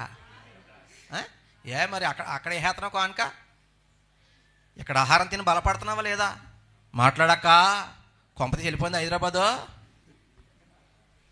మీకు ఆహారం పెట్టేది ఎవరో? మీ దైవజనులు. అవునా కాదా? మిమ్మల్ని బలపరిచేది, మిమ్మల్ని పోషించేది, మీకు చిన్నదైనా పెద్దదైన కార్యక్రమంలో ఉండేది, ఆపదంటే పరిగెత్తుకొచ్చేది, కష్టంలో నిలబడేది యూట్యూబ్ వాడా, టీవీలో వాడా? నువ్వు మాట చెప్పనా? ప్రపంచంలో ఎంతమంది బోధకులైనా ఉండొచ్చు, నాలాంటి స్పీకర్లు ఎంతమంది వచ్చు, స్థానిక సంఘానికి హీరో గొప్పోడు ఎవరంటే స్థానిక దైవజనుడే. మేమందరూ వచ్చిపోయేవాళ్ళం. అర్థమవుతుందా? ఎప్పటికీ మా సంఘానికి నేనే గొప్ప, మీ సంఘానికే మీ అయ్యగారే గొప్ప. ఆయనే ముఖ్యం, మా సంఘానికే మేమే ముఖ్యం. అవునంటారా కాదంటారా? చాలామంది సహవాసాన్ని విడిచిపెడతారు. ఆడి సహవాసాన్ని విడిచాడు, మందిరాన్ని విడిచాడు, యెరూషలేము విడితే ఆడి చేతికి చిక్కేశాడు. ఎవరి చేతికి? సంఘం దూరం వెళ్ళావనుకోండి, మందిరంలోంచి బయటకు వెళ్ళావనుకోండి, సహవాసం నుంచి బయటకు వెళ్ళావనుకోండి, పరిశుద్ధుల గుంపు నుంచి బయటకు వెళ్ళావనుకోండి, ఆడు పొంచుంటాడు. రే రారా సినిమాకి వెళ్దామంటాడు, రారా కోడి పందాలకి వెళ్దామంటాడు, రారా సరదాగా అలాగే వెళ్దామంటాడు, రారా సెంటర్కి వెళ్దామంటాడు, రారా బాబు అని ఏదో ఒక ఆశ చూపిస్తాడు. లేదంటే సెల్ ఫోన్లో ఏదో చూపిస్తాడో, అప్పుడు నువ్వు ఎవరి చేతికి చిక్కినట్టు అదన్నమాట. అర్థమైందా అక్క? చిక్కితే గాయపరిచంట వస్త్రము దోచుకుని వెళ్ళిపోయాడు. ఎవరో చెప్పాలి, టైం పరిగెడుతుంది చెప్పాలి. అబ్బాయి మేము చెప్పకుండా ముందుకెళ్ళను సోమా, నేను ముందే చెప్పాను. అడుగుతాను మధ్య ప్రశ్నలో. ఎవడో దోచుకెళ్ళిపోయినాడు? ఏం దోచుకెళ్ళాడు? వెండా, బంగారమా, ఏంటి డబ్బా, వస్త్రము. గాయపరిచాడు, పడేశాడు, దోచుకెళ్ళిపోయాడు. అక్కడికి ఒక ఆయన వచ్చాడు. ఆయనే మంచి సమరయుడు. ఈ మంచి సమరయుడు ఎవరో కాదు, నేను ప్రకటిస్తున్న నజరేయుడైన యేసయ్య. మీరు పాపంలో పడిపోయి ఉన్నారా? అపరాధంలో పడిపోయి ఉన్నారా? గాయాల చేత పడి ఉన్నారా? నిరాశలో ఉన్నారా? నిందల్లో ఉన్నారా? ఒంటరితనంలో ఉన్నారా? నలిగిన స్థితిలో ఉన్నారా? కుంగిన స్థితిలో ఉన్నారా? దిక్కుమాలిన స్థితిలో ఉన్నారా? ఎక్కడో ఒక మూలన పడి ఏడుస్తున్నావా? ఇదిగో ఈ శుభవార్త నీకే. నిన్ను వెతుక్కుంటూ నీవు పడి ఉన్న చోటకు వచ్చిన మంచి సమరయుడు నా యేసు ప్రభు ఈరోజు నీ దగ్గరకు వచ్చాడు. దేవుని స్తోత్రం చెప్పండి. హల్లెలూయా. వచ్చంట నూనె రాశాడంట, ద్రాక్షారసము ఇచ్చాడంట. అమ్మా ఎటు తల్లి? అక్కడ గ్రూప్ పెట్టారేంటి? డోక్రా గ్రూప్ అది. అమ్మ నా వైపు చూడండి అమ్మ, మూల బిడ్డలో. ప్రియమైన దేవుని బిడ్డలారా, వింటున్నారా? ఇవన్నీ కూడా ఎవరు చేస్తారేసా? దేవుడు. యేసు ప్రభుకి అప్పుడప్పుడు అండి నేను చెప్పలేని మాటల్లో యేసు ప్రభు ప్రేమ గుర్తొచ్చినప్పుడు ఏడుస్తూ ఉంటాను. ఏ మంచి లేదు నాలో, ఏ గొప్పతనము లేదు, ఏ యోగ్యత లేదు, ఏ పరిశుద్ధత లేదు. చాలా ఘోర పాపిని నేను, పనికిమాలోని నేను, ఏ వేదాంత విజయం వెర్రోని నేను. నడిచేవాళ్ళు చేయవలసిన సేవ ఇది, పరిగెత్తేవాళ్ళు చేయవలసిన సేవ ఇది, మోకాళ్ళ మీద పడి కన్నీరు కాచి ఉపవాసాలు జాగారాలు ఉండవలసిన అటువంటి వాళ్ళు చేయవలసిన సేవ ఇది. అవునా కదా? ఎక్కి దిగి అండ్ కష్టపడి చేసేవాళ్ళు చేయవలసిన సేవ ఇది. బైబిల్ పాండిత్యం ఉన్నవాళ్ళు చేయవలసిన ఇవేమీ లేని యాండి నా దగ్గరికి వెతుక్కుంటూ వచ్చిన రక్షించిన వ్యక్తి ఎవరంటే యేసు ప్రభు. నిజమండి. మధ్యాహ్నం యూత్ మీటింగ్లో చెప్తాను నేను ఎలా పాడైపోయి ఎలా చెడిపోయి యవ్వన కాలంలో. యూత్ మీటింగ్లో నేను ఉంటాను. ప్రియమైన దేవుని బిడ్డలారా, నిజంగా చెప్పండి, మీరు యేసయ్యని వెతుక్కుంటూ వచ్చారా? యేసయ్య మిమ్మల్ని వెతుక్కుంటూ వచ్చాడా? యేసయ్య మనల్ని వెతుక్కుంటూ వచ్చాడు కదా. అంతా చెప్పండి. కానీ అక్కడ మాట చూసారా? ద్రాక్షారసం. అమ్మ ఏమిచ్చాడంట? దేనికి సాదృశ్యం తెలుసా? బ్రదర్ బాగా చెప్పారు. యేసయ్య మన కోసం రక్తం ఇచ్చాడండి. యేసయ్య మన కోసం ప్రాణం పెట్టాడండి. ఒక్క మాట చెప్తాను, జాగ్రత్తగా ఆలకించండి. నిజంగా యేసయ్య ప్రేమ మనకు అర్థమైతే ఆ రోజే గుండెలు బాదుకుని చచ్చిపోతాం. మనం బ్రతకం, ఒక్క నిమిషం కూడా బ్రతకం. యేసయ్య ప్రేమ మనకు సరిగా అర్థమవక ఇంకెలా దర్జాగా బ్రతికేస్తున్నాం. కానీ యేసయ్య ప్రేమ మనకు అర్థమైన రోజున ఆ రోజే గుండెలు బాదుకుని చచ్చిపోతాం. ఒకవేళ పూర్తిగా అర్థమవకపోవడం కూడా మంచిదేనేమో అనిపిస్తుంది. ఏంటయ్యా ఆయన త్యాగం, ఏంటయ్యా ఆయన గొప్పతనం అంటే ఒక్క మాట చెప్పి నేను ముందుకు వస్తాను బిడ్డలారా.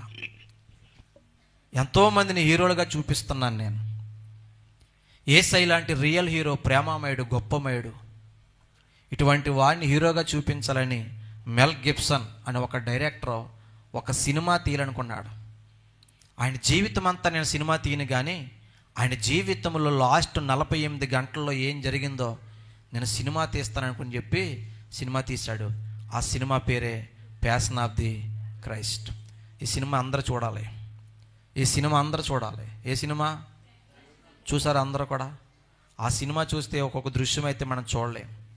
ఆ సినిమాలో హీరో జేమ్స్, ఆ హీరో పేరు ఏం పేరమ్మా? జేమ్స్. ఆ సినిమాలో యాక్ట్ చేయడానికి ఇద్దరిని ఎన్నుకున్నాడు, ఎందుకైనా మంచిదని. అతనికి స్టోరీ నరేట్ చేశాడు. ఇలా ఉంటుంది సన్నివేశాలు, ఇలా గాయపరుస్తారు, ఇలాగ యాక్ట్ చేయాలి, ఇలా ఫీల్ అవ్వాలి, ఇలా చూపించాలంటే ఓకే అన్నారు. అతని శరీరానికి ఒక స్కిన్ ప్యాడ్ తొడిగారండి. ఆ స్కిన్ ప్యాడ్ తొడిగి ఒకసారి చెక్కింగ్ కోసం కొట్టారు. కొడితే లాగితే నీకు బాగానే ఉందన్నారు. అయితే ఒకసారి యాక్ట్ చేయంటే యాక్ట్ చేస్తే బాగా ఎక్స్ప్రెషన్స్ ఇస్తున్నాడు. ఓకే అనుకున్నారు. Camera on, lights on and action start అయిపోయిందండి. కొడుతున్నారు. రోమా గవర్నమెంట్లో సైనిక పాత్రలో ఉన్నవాళ్ళు కొడుతున్నారు. అండ్ అడుగున్నారు, కర్ర లాంటిది, తోళ్ళు లాంటివి, దాంట్లో బద్దలు కొట్టిన ఎముకలు, సీసపెంకి లాంటి ముళ్ళు లాంటి, చివర గేళ ముళ్ళు లాంటివి ఉంటాయి. అండ్ మరలా ఒక్కోదానికి 4 ఉంటాయి. ఎలా కొట్టినా కానీ ఇలా దిగి ఇలా ఈడ్చుకొచ్చేస్తుంది, శరీరం అంతా ముక్కలుగా పడిపోతుంది, కైమా కొట్టినట్టు అయిపోద్ది అనమాట. అలా కొడుతుంటే యాక్ట్ చేస్తున్నాడు, బాగానే వస్తుందండి. కానీ అకస్మాత్తుగా పొత్తు కడుపు దగ్గర స్కిన్ ప్యాడ్ కొంచెం పక్కకి జరిగి ఆ గేలముల్ లాంటి మొన పొత్తు కడుపులో రక్తనాళం గుచ్చుకుంటే ట్యాప్ లీక్ అయితే ఎలా లీక్ అయింది అలాగా చిందిందండి.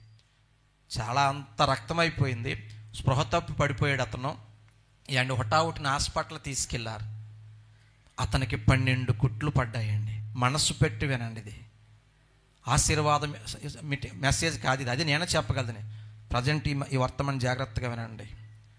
అండి 12 కుట్లు వేస్తారు. తర్వాత మెల్ గిబ్సన్ వెళ్ళాడు హాస్పిటల్కి. Are you okay James, are you fine, బాగానే ఉన్నావా, క్షేమంగా ఉన్నావా అంటే ఒక అన్యుడు, దేవుణ్ణి నమ్ముకున్నవాడు, నమ్ముకోలేనివాడు, ముఖానికి రంగులు వేసుకుని యాక్ట్ చేసే జేమ్స్ అంటున్నాడు, ఇటువంటి దెబ్బలు యేసయ్యని ఎన్ని కొట్టారండి. ఒక్క దెబ్బ నాకు మిస్ అయి తగిలినందుకే, ఒక్క ముళ్ళు లాంటిది గుచ్చుకున్నందుకే ఇంత రక్తం పోతే, నా ప్రాణం పోయినంత పని అయితే, ఆ మహానుభావుడికి మీరు చెప్పిన ప్రకారం ఒళ్ళంతా గాయాలైతే, ఇన్ని కొరడా దెబ్బలైతే, నిజంగా దేహాన్ని తగిలితే తట్టుకున్నాడంటే, ఇంత శ్రమ భరించాడంటే, ఇంత శ్రమ ఓర్చుకున్నాడంటే అతడు మనిషి కాదండి, దేవుడు అన్నాడంట. గట్టు కొట్టు కొడితే చెప్పట్లు.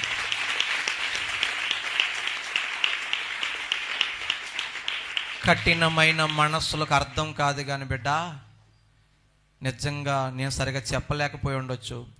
ఆ సినిమా చూస్తే ఏడుపు వస్తుంది, కొన్ని దృశ్యాలు చూడలేం బిడ్డలారా. నన్ను హాస్పిటల్ తీసుకొస్తే ఒక భాగానికి వైద్యం చేశారు. అమ్మ నేను ఒక మాట చెప్పినారా తల్లి, నిజంగా యేసు ప్రభుని హాస్పిటల్కి తీసుకెళ్తే, నా పాయింట్ మీకు అర్థమవుతుందో లేదో, ఏ అవయవానికి వైద్యం చేయాలి? తల మీద ముండ్ల కిరీటం, తల డాక్టర్ దగ్గర తీసుకెళ్ళాలా? చేతుల్లో మేకులు, కాళ్ళల్లో మేకులు, ఆర్థోపెడిక్ దగ్గర తీసుకెళ్ళాలా? ఒళ్ళంతా నాగటి చాలులాగా దున్నబడిన దేహం, సూది మొన మోపడానికి కూడా ఖాళీ లేదు. ఓ గుడ్డు పగిలిపోయింది యేసయ్య సిలువ యాగంలో, తెలుసో తెలదో మీకు? కొట్టినప్పుడు తగిలేసి గుడ్డు అంతా కారిపోయింది. కళ్ళ హాస్పిటల్కి తీసుకెళ్ళాలా? నరాల డాక్టర్ దగ్గర తీసుకెళ్ళాలా? చర్మ డాక్టర్ దగ్గర తీసుకెళ్ళాలా? లివర్ డాక్టర్ దగ్గర తీసుకెళ్ళాలా? గుండె డాక్టర్ దగ్గర తీసుకెళ్ళాలా? నిజంగా యేసు ప్రభుని బెడ్ మీద పడుకోబెడితే ఏ అవయవానికి వైద్యం చేయాలో కూడా తెలియదు. నీ కోసం కష్టపడడానికి, నష్టపోవడానికి ఆయన ఇష్టపడ్డాడు. కానీ ఆయన నమ్ముకోవడానికి, ఆయన దగ్గర రావడానికి నువ్వు ఎంత కష్టపడుతున్నావమ్మా? అర్థమవుతుందా? ఇదంతా ఎవరి కోసం? పాలుగారు దేహంబు పైన పాపాత్ముల కొరడాలు ఎన్నో, పాలుగారు దేహంబు పైన పాపాత్ముల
పడి ఉన్న నిన్ను రక్షించడం కోసమే ఈ రక్తం కార్చాడు. దొంగలు చేతికి చిక్కిన ఆ వ్యక్తి ఎవరో కాదు, ఆ పడి ఉన్న వ్యక్తి ఎవరో కాదు, ఆ గాయాలు పాలైపోయింది ఎవరో కాదు, యెరూషలేముని విడిచింది ఎవరో కాదు, మనమే, నువ్వు నేనే. వెతుక్కుంటూ వచ్చాడు అండి. రక్తం ఇచ్చాడు, అభిషేకం ఇచ్చాడు, ఆత్మనిచ్చాడు. తన వాహనం మీద వేసుకుని 34వ వచనం చదువుతారా?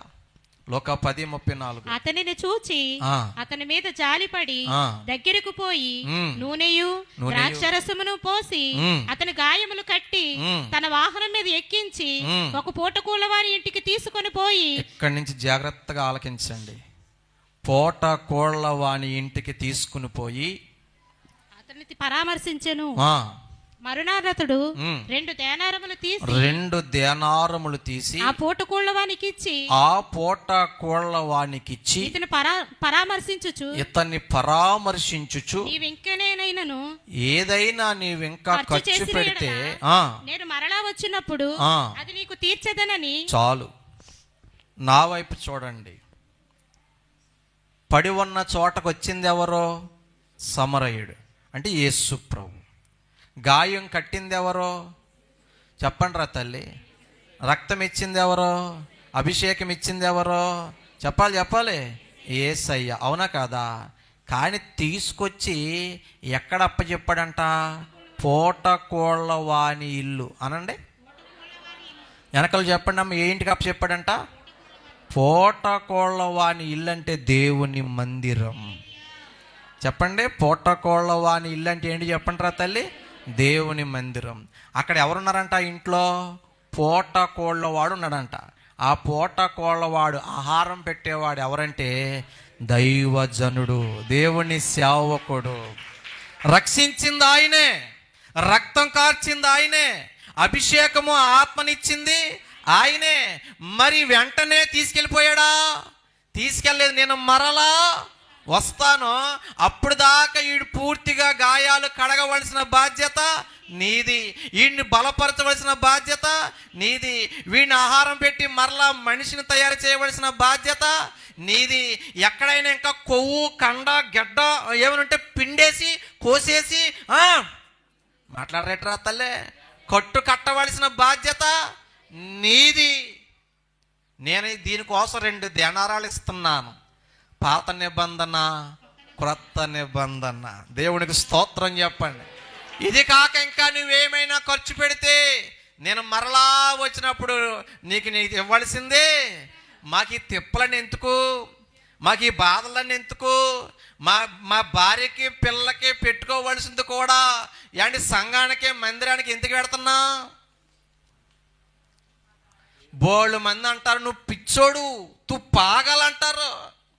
మా ఫ్రెండ్స్ అంటారు నువ్వు పాగలరా, నువ్వు పిచ్చోడు రా, నువ్వు బెస్ట్ లెక్చర్ అవార్డు గ్రహీతవురా.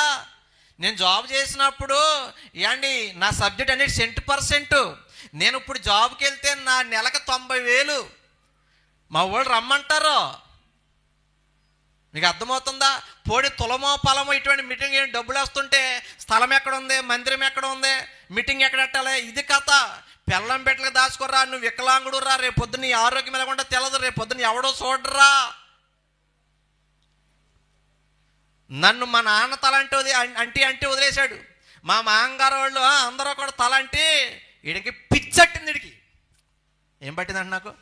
అమ్మా చెల్లె బుజ్జ బంగారమా ఏం పట్టిందంట నాకు? 1000 రూపాయలు ఉద్యోగం వదిలేయడం ఒక పిచ్చి అయితే, తులమా పలమా వస్తుంటే ఎవరికి దాతలేదు నేను? నాకు 2 కొడుకులు, నాకు భార్య. నిజమే, మేము యేసయ్య పిచ్చోళ్ళం. దేవుని స్తోత్రం చెప్పండి. మా పిచ్చి, మా ఇసుకు, మా ప్యారు, మా కాదలు, మా దిల్క దడకన్, మా ప్రాణం, మా రక్తం, మా ఆధారం, మా బ్రతుకు, మా సేవ ఏదైనా యేసయ్య కోసమే. దానికోసం ఏండి డబ్బులు కాదు కదా, మా ప్రాణం పోయిన హ్యాపీయే. దేవుని స్తోత్రం చెప్ప. మీరు ఏదో ఇస్తారని కాదు, ఆయన చెప్పాడు, వెళ్ళిపోయినప్పుడు చెప్పాడు కదా, నాన్న ఇది కాకుండా మరలా వస్తాను, ఆ తగులుబడి అక్కడ ఇస్తాను, అక్కడ ఉందా మాకు బహుమానం, అక్కడ ఉందా కిరీటం. మీరు మాకేమిస్తారు? సొనుగుడు, గొనుగుడు, తిప్పలు, రొప్పలు, నిందలు, అవమానాలు, బాధలు, తాటేకులు. అవునా కదా? ప్రార్థనకు బాగానే వస్తారు, నెత్తి మీద ముసుగు బాగానే వస్తారండి. అయ్యగారికి వందనండి, వెనకాల పంగనామాలండి. అంతేనా అమ్మా? ఎదరేంటి? వందనాలు, వెనకాల లేరు ఎటువంటి వాళ్ళు? మాట్లాడుతుంది మీరు, ఉన్నారా లేరా? ఇదిగో దేవుడు మీకోసం రక్తం కార్చాడు. ఎస్, మనందరి కోసం. ఓకే. నూనె ఇచ్చాడు, అంటే అభిషేకం, ఆత్మనిచ్చాడు. ఓకే. తానే ఎత్తుకు తీసుకొచ్చాడు. ఓకే. కానీ పరలోకం వెళ్తాకే యేసయ్య కూడా వేసుకెళ్ళిపోయాడా? మాకు అప్పచెప్పాడా? అంటే రేపు పొద్దున్న పరలోకం వెళ్ళాలంటే పూటకోళ్ళవాణి ఇంట్లోకి రావలసిందే. ఏంటి పూటకోళ్ళవాణి ఇల్లు అంటే? మందిరం. ఏంటి అక్కడ వస్తే సరిపోద్దా? ఎవరికి అప్పచెప్పాడు? సేవకుడు. సేవకుడు అవసరమా? చాలామందికి అవసరం లేదంట కదా అక్క. పాస్టర్ గారు వస్తే కాన్ కట్టాలని ఈ మధ్యన కేకులు మీరే కట్ చేస్తున్నారంట కదా. నిజం చెప్పండి. జరిగిన సంఘటన చెప్పనా వద్దా? ఓ పిల్ల లేక పుట్టింది. దైవజన ప్రార్థన, సంఘ ప్రార్థన, దేవుని మహా కృప. పుట్టినరోజుకి పాస్టర్ గారు వస్తే 100 ఎట్టాలంట, కేకు మొక్కెట్టాలంట. ఎందుకు వచ్చిన గొడవ? మనమే కట్ చేసేసుకుందాం అనుకున్నారంట. కానీ పాస్టర్ గారు కుటుంబం బరువు అయిపోయింది, కానీ ఫ్రెండ్స్ అంట భారం అవ్వలేదంట. ఎవరిని కేకేసుకున్నారక్క? మాట్లాడాలి మీరు. ఫ్రెండ్స్ వస్తే బరువు అవలే, వాళ్ళ కేక్ మొక్కలు తినరేమో. అంటే పాస్టర్ గారు వస్తే పద్ధతిగా జరగాలి కార్యక్రమం, ఫ్రెండ్స్ వస్తే సెలరీ అయిపోతాం. ఇంకా అది నోట్లో పెట్టుకోరు. నా నోట్లో చెప్పలేను కదా. బెదరు కేక్ ఎందుకు బెదరో? కానీ ఏం చేస్తున్నారు వీళ్ళు? వాళ్ళకి దేమట్టేసింది అనుకుంటాను నేను. ముఖానికి అక్కడెక్కడ రాసుకునేవాడు, ముఖానికి కొట్టినవాడు. అవునా కదా? మాట్లాడతారు మీరు.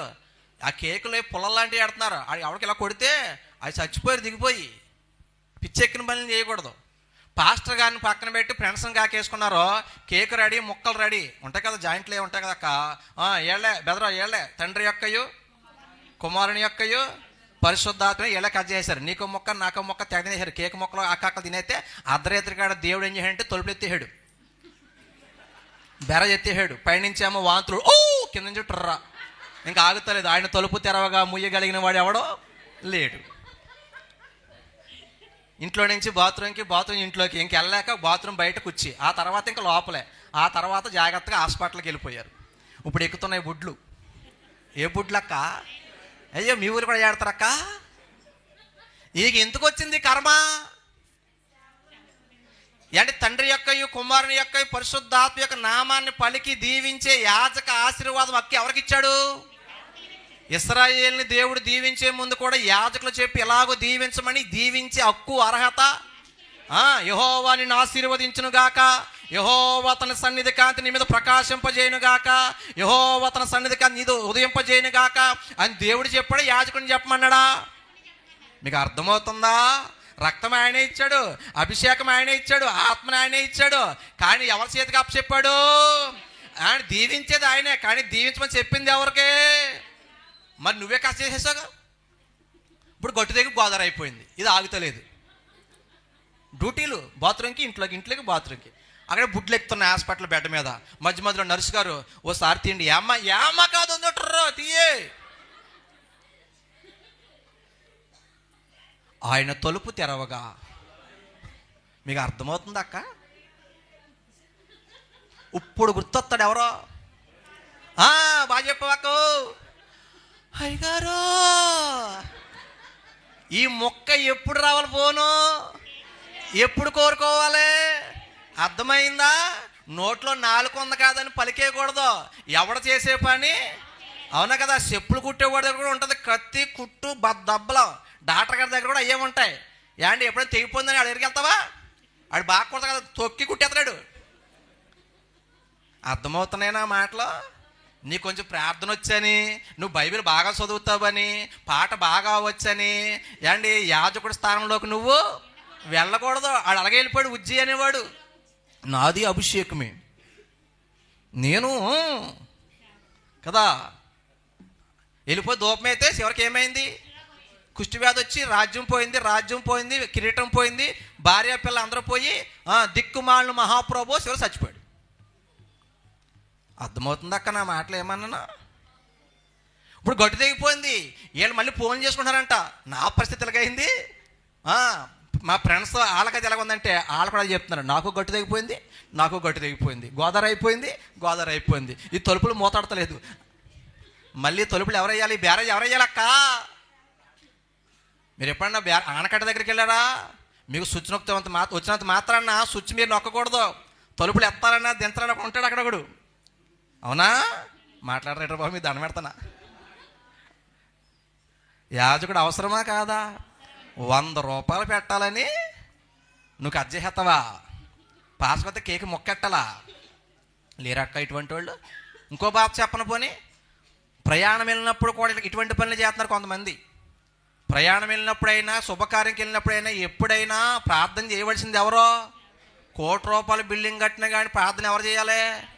అమ్మ అవునా కదా? 10 లక్షలతో పెళ్లి చేసినా ఎవరు ఉండాలి? మరి నువ్వు తీసేస్తున్నావేటి? ఓ శుభకార్యంకి వెళ్తున్నారంట అక్క, 10 మంది పేర్లు చెప్తే లైవ్ వెళ్తుందని, మళ్ళీ నేను బతకాలి కదా మన ఊళ్ళోను. శుభకార్యంకి వెళ్తా ఉంటే ఓ పెద్ద ఆవిడ అందంట, మంచి ఆవిడ, శుభకార్యంకి వెళ్తున్నాం, 10 మంది వెళ్తున్నాం, ప్రయాణం అంతా బాగా జరగాలి కదా, పాస్టర్ గారిని పిలిచి ప్రార్థన చేసుకుని బయలుదేరదాం అందంట పెద్ద ఆవిడ. మంచిదే కదా అక్క. పక్కన సైతాన్ ఉంటుంది.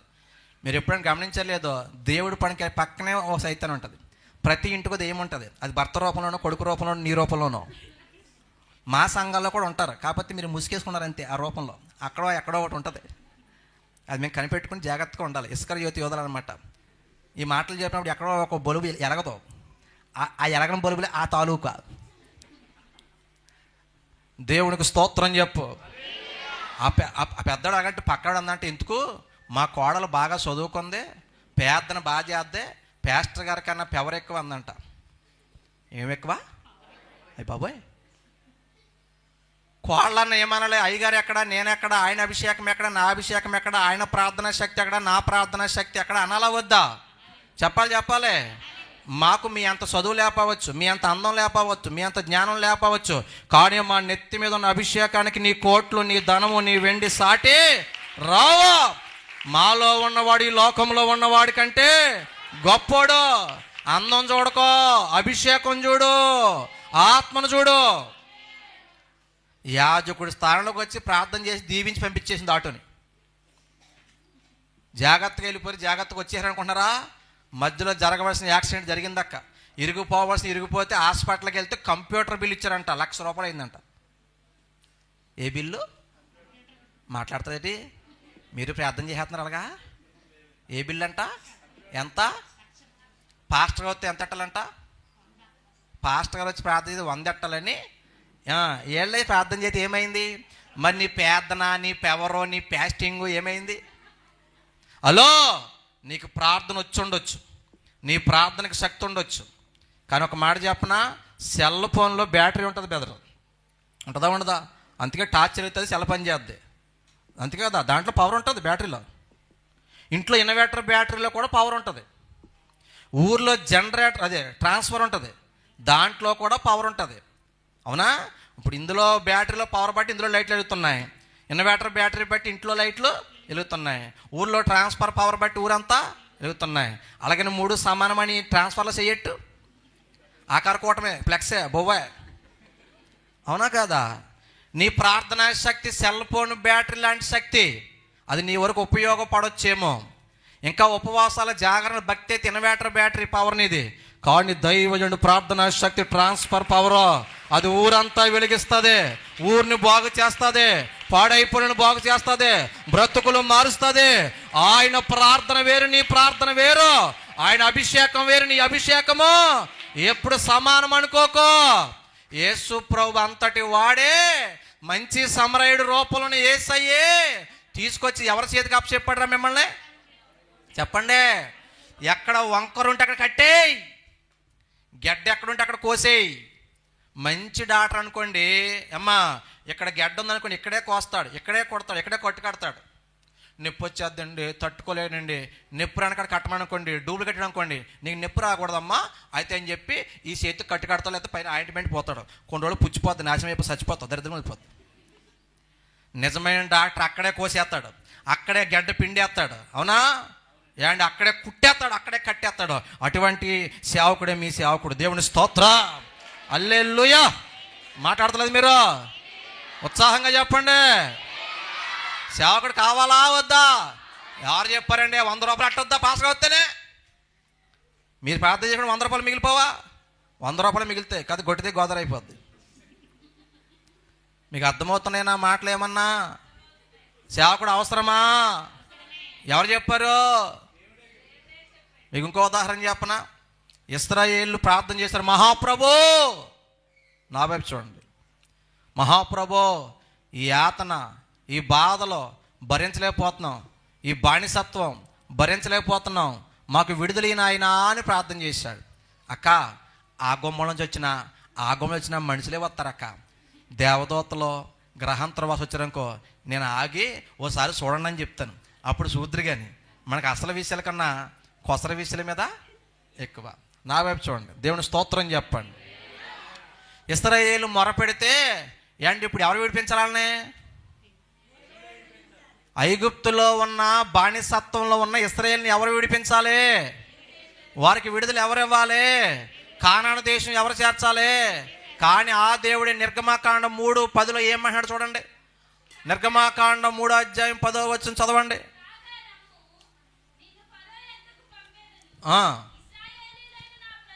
ఇది ₹1 కోటి మాట. ఇశ్రాయేలీయులైన నా ప్రజలను నువ్వా? నేను తోడుకెళ్తానలా నువ్వనలా? అక్కడ చూసారా మళ్ళీని నీవు. హలో, దేవుడు అంటున్నాడు, మోషే నా ప్రజల్ని నువ్వే విడిపించి తోడుకొని తీసుకెళ్ళయ్యా, నాయకుడు కావాలంటున్నాడు ఆయన. అవునా కదా?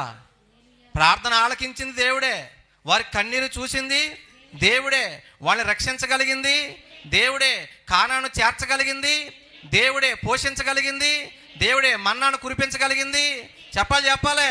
కానీ ఆ దేవుడే నిర్గమాకాండం 3:10 దిగి వచ్చి, మోషే నువ్వు కావాలనైనా, నువ్వు నా ప్రజల్ని ఐగుప్తులో నుంచి తోడుకుని, పాత నిబంధన అయినా కొత్త నిబంధన అయినా యాజకుడు కావాలి, ప్రవక్త కావాలి, నాయకుడు కావాలని బైబిల్ ఘోషిస్తుంది. అమ్మ అవునంటారా కాదంటారా? సేవకుని ఎప్పుడు తక్కువ అంచనా వేయక సుమా. అమ్మా నా మాటలు మీకు అర్థమవుతున్నాయా, అర్థమవుతలేదా? కావాలా వద్దా? ఇంకో మాట చెప్పిన పని బైబిల్లో మాట. నా వైపు చూడండి. అబీమెలెకు అనే రాజు అబ్రహాం భార్యని ఎత్తుకుపోయాడు. నేను చెప్తాను రెఫరెన్స్, మీకు కంగారు ఎందుకు రా తల్లే. ఆదికాండం 20 అధ్యాయంలో ఉంటుంది కథ అంతాను. వినండి, ముందు వినండి, నేను చదివిస్తాను మీకు. అబ్రహాం భార్యని ఎత్తుకుపోయాడు. ఎవరో? అబీమెలెకు. అబ్రహాం మాకులాగా ఒంటరివాడు, దిక్కుమాలుడు, పరదేశ్ కాబట్టి దేవుడు చెప్పుకుంటాం. మా బాధలు ఎవరు చెప్పుకుంటాం? మీరు చెప్పుకుంటే లోకట్టేస్తారు కదా, మీరు ఆడిచ్చేస్తారు కదా. మాకు ఎవరు దిక్కు? దేవుడిగా దిక్కు. అవునా కదా అక్క? చెప్పుకుంటే అబ్రహాం యుద్ధం చేయలే, అబ్రహాం బాధపడ్డాడు అంతే. కానీ నా దేవుడు ఊరుకున్నాడా? 7వ వచనంలో దిగి వచ్చేసాడు.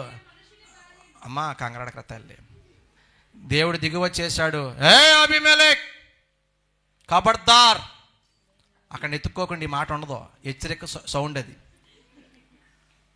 అతడు భార్యను ముట్టుకున్నట్టు నీ మామూలుగా ఉండదు రోయ్. అబ్రహాం ఒంటరోడు అవ్వచ్చు, అబ్రహాం పరదేశం అవ్వచ్చు, అబ్రహాం దీనుడు అవ్వచ్చు, అర్థమవుతుందా? కానీ నేనున్నాను రే అని చెప్పి మాట్లాడుతున్నాడు. చూడండి 20 అధ్యాయం 7వ వచనం.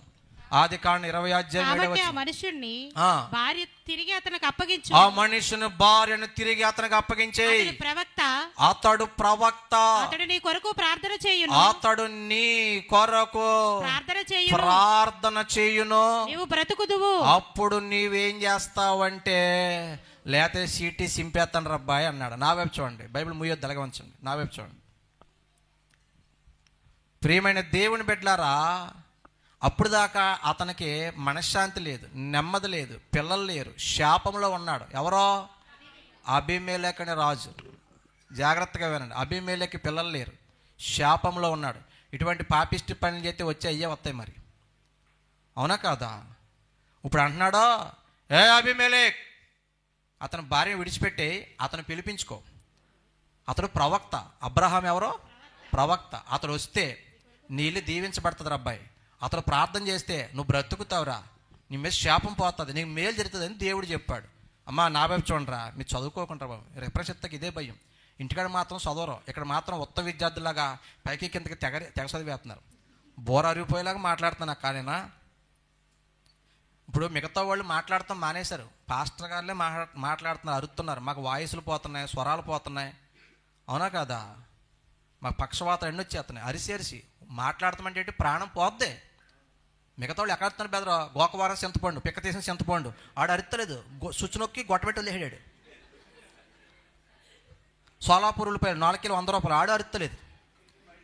సరే తల ఎంట్రికలు కొంటామన్నాడు కూడా అరుత్తలేదు బెదరు. అందరూ స్విచ్ నొక్కి వదిలేశారు కదా, గొట్టబెట్టేశారు కదా. మేము కూడా అక్కడ పెట్టేస్తే మీరు వింటారా? మరి బోర అరిగిపోయేలాగా అరుతుంటే వాళ్ళని ఎత్తుక్కుంటారేంటి? బైబిల్ ఇంటికాడ చదవాలి. అర్థమవుతుంది అక్క.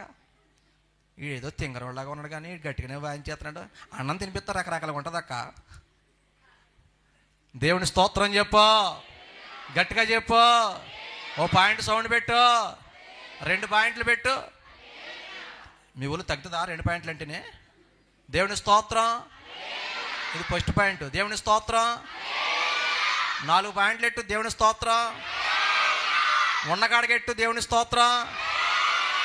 ఇదే మెయింటెనెన్స్ చేయండి. హల్లెలూయా. ఇప్పుడు నా డౌట్ ఏంటంటే, పిల్లలు లేరు కరెక్టే, శాపలను కరెక్టే. ఏంటి పిల్లల్ని ఇచ్చేది దేవుడా, పాస్టర్ గారు ప్రార్థన?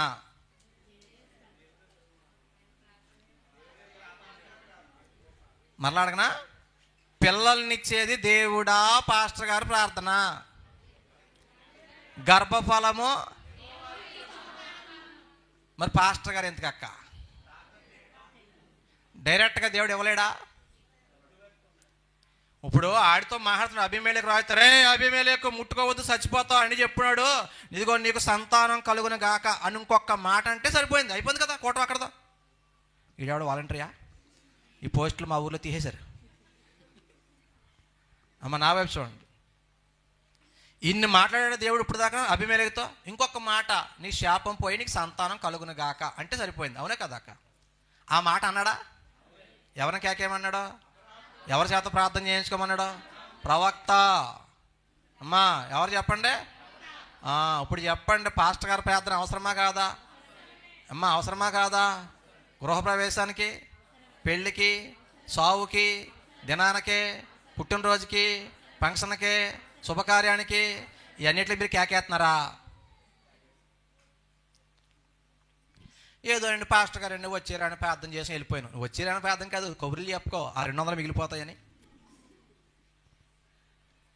లేరా ఎటువంటి వాళ్ళక్క? మాట్లాడరేటి? కర్ణపిశాచి బ్యాచ్ అలా బిగిసిపోరేటి? మొత్తం అందరూ తైలేస్తున్నట్టు దెబ్బలో.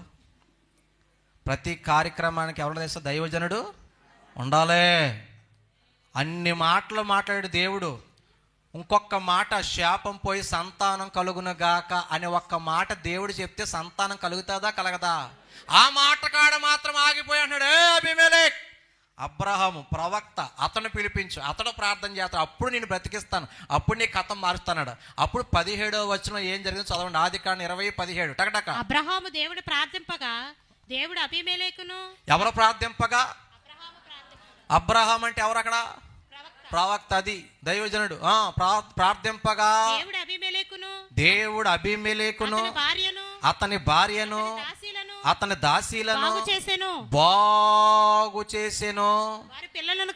వారు అప్పుడు పిల్లలనే కొట్టు గట్టిగా చప్పట్లో. దైవజనుడు ఆ ఇంట్లో అడుగు పెట్టక శాపం పోయింది. అప్పుడు దాకా అబీమెలెకు ఇంట్లో డబ్బు ఉంది, రాజ్యం ఉంది, బంగారం ఉంది, వెండి ఉంది, పన్నోళ్ళు ఉన్నారు, సర్వం ఉన్నాయి, కానీ శాపం మాత్రం ఎవడో తీయలేకపోయాడు. మీకు అర్థమవుతుందా? దైవజనుడు ఏ గృహంలో అడుగు పెడితే ఆ గృహానికి ఆశీర్వాదం, ఆ గృహంలో ఎప్పుడు కూడా సంతోష సమాధానం కలుగుతాయి. శాపం ఉంటే పోతుంది, దరిద్రం ఉంటే పోతుంది. పోదా? సారేపతి విధవరాలు ఇంట్లో దరిద్రం ఉంది, ఊర్లో కరువు ఉంది. నా మాట మీకు అర్థమైంది లేదు? సారేపతి విధవరాలు ఇంట్లో దరిద్రం ఉంది, ఊర్లో కరువు ఉంది. కానీ ఏలి అనే దైవజనుడు సారేపతి విధవ ఇంట్లో అడుగు పెడితే ఈ ఇంట్లో దరిద్రం పోయింది, ఊర్లో కరువు అలాగే ఉంది. అవునంటారా కాదంటారా? మాట్లాడతాయి మీరు. వెళ్ళి ఏమన్నాడు, అమ్మా ఏటమ్మా అంటే ఏముంది బాబా, ఇక కరువులో ఉన్నాం, పట్టెడు పిండి బుడ్డులో కొంచెం నూనె ఉంటే పిల్లడు ఆకలంటే ఇదిగో ఏదో వండుదామని పుల్లల కోసం వచ్చానమ్మా అంటే కొంచెం వాటర్ తేమ్మా అన్నాడు.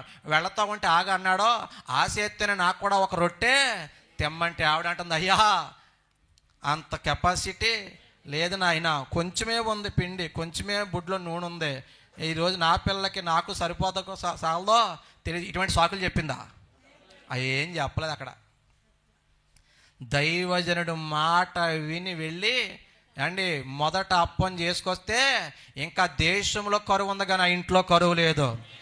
తోడుతుంటే వచ్చేస్తున్న పిండి, తోడుతుంటే వచ్చేస్తున్న నూనె. అప్పుడు దాకా అన్నం పెట్టేవాళ్ళు చూసేవాళ్ళు లేరు. ఎప్పుడైతే ఇంట్లోకి సమృద్ధి వచ్చిందో అక్కోళ్ళు చెల్లోళ్ళు అన్నయ్యోళ్ళు తమ్ముడోళ్ళు బావలో బామ్మర్దులు ఏ ప్రాల్లో నా ప్రాల్లో ఎవరు ఉంటారంట కదా, మాయిదారు మంద. ఎప్పుడు వస్తారు వీళ్ళు?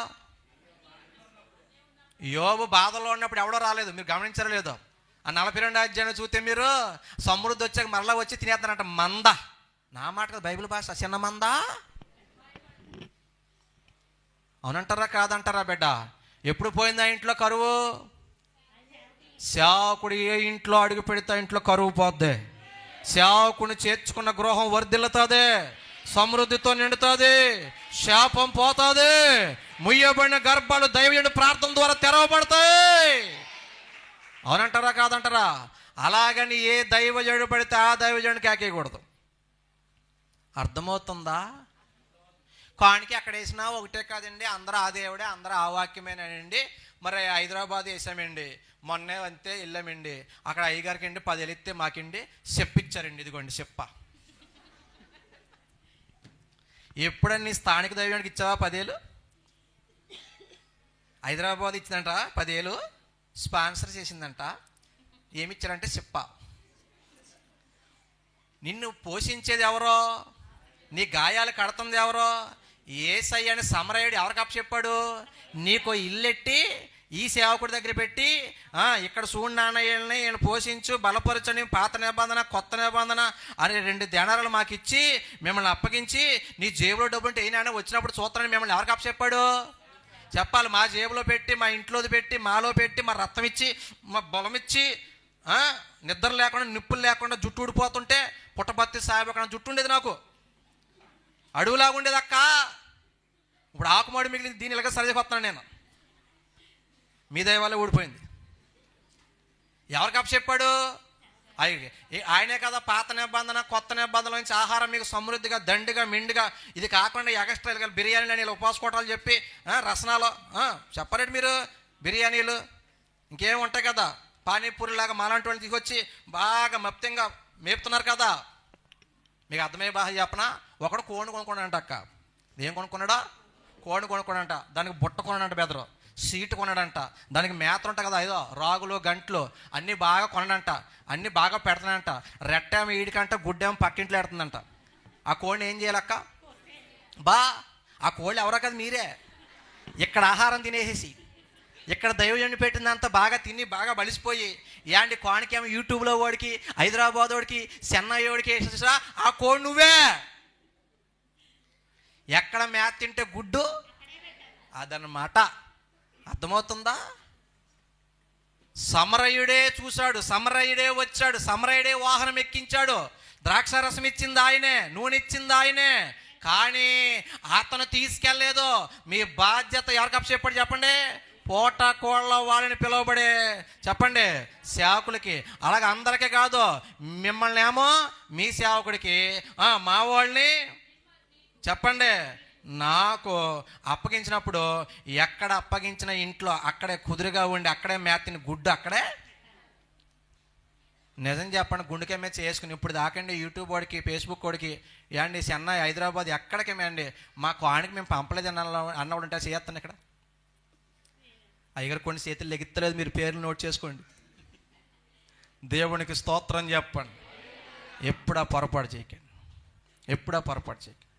మీకోసం ఆహారనేసలు కష్టపడేది మీ సేవకుడు, మీకోసం నలిగిపోయేది మీ సేవకుడు, మీకోసం కరిగిపోయేది మీ సేవకుడు, మీకోసం ఖర్చు పెట్టేది మీ సేవకుడు, మీకోసం ఉపవాసాలుండి జాగారాలు చేసి ప్రార్థన చేసేది మీ సేవకుడు, మీ క్షేమం కోరుకునేది మీ దైవజనుడు. మాలాంటిలో వచ్చి వెళ్ళిపోతారు. కాబట్టి మీ కానుక మా జేబులోకి రాకూడదు, యూట్యూబ్లోకి వెళ్ళకూడదు, టీవీలోకి వెళ్ళకూడదు. ఎక్కడికి వెళ్ళాలి? ఏ పూటకోళ్ళు వాని ఇంట్లో ఆహారం తింటున్నావో చెప్పాలి, అక్కడే విత్తుకోవాలి, అక్కడే వేసుకోవాలి. వేస్తున్నారా అక్క? మీరు మీ గుళ్ళో కానుకేస్తారా? ఎంత వేస్తారా? 10. అంతేనా? 10. బెదరు దెబ్బేస్తావా? దెబ్బే వేసుకోనా నా జీవిత కాలమంతా 10.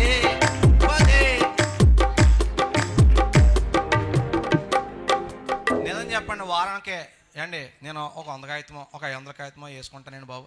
మరి అడుక్కునేవాడు కూడా ఏతలే కదా. 2 లీటర్ థమ్సప్ తాగేసి వెళ్ళిపోతుంది కదా 100 రూపాయలు.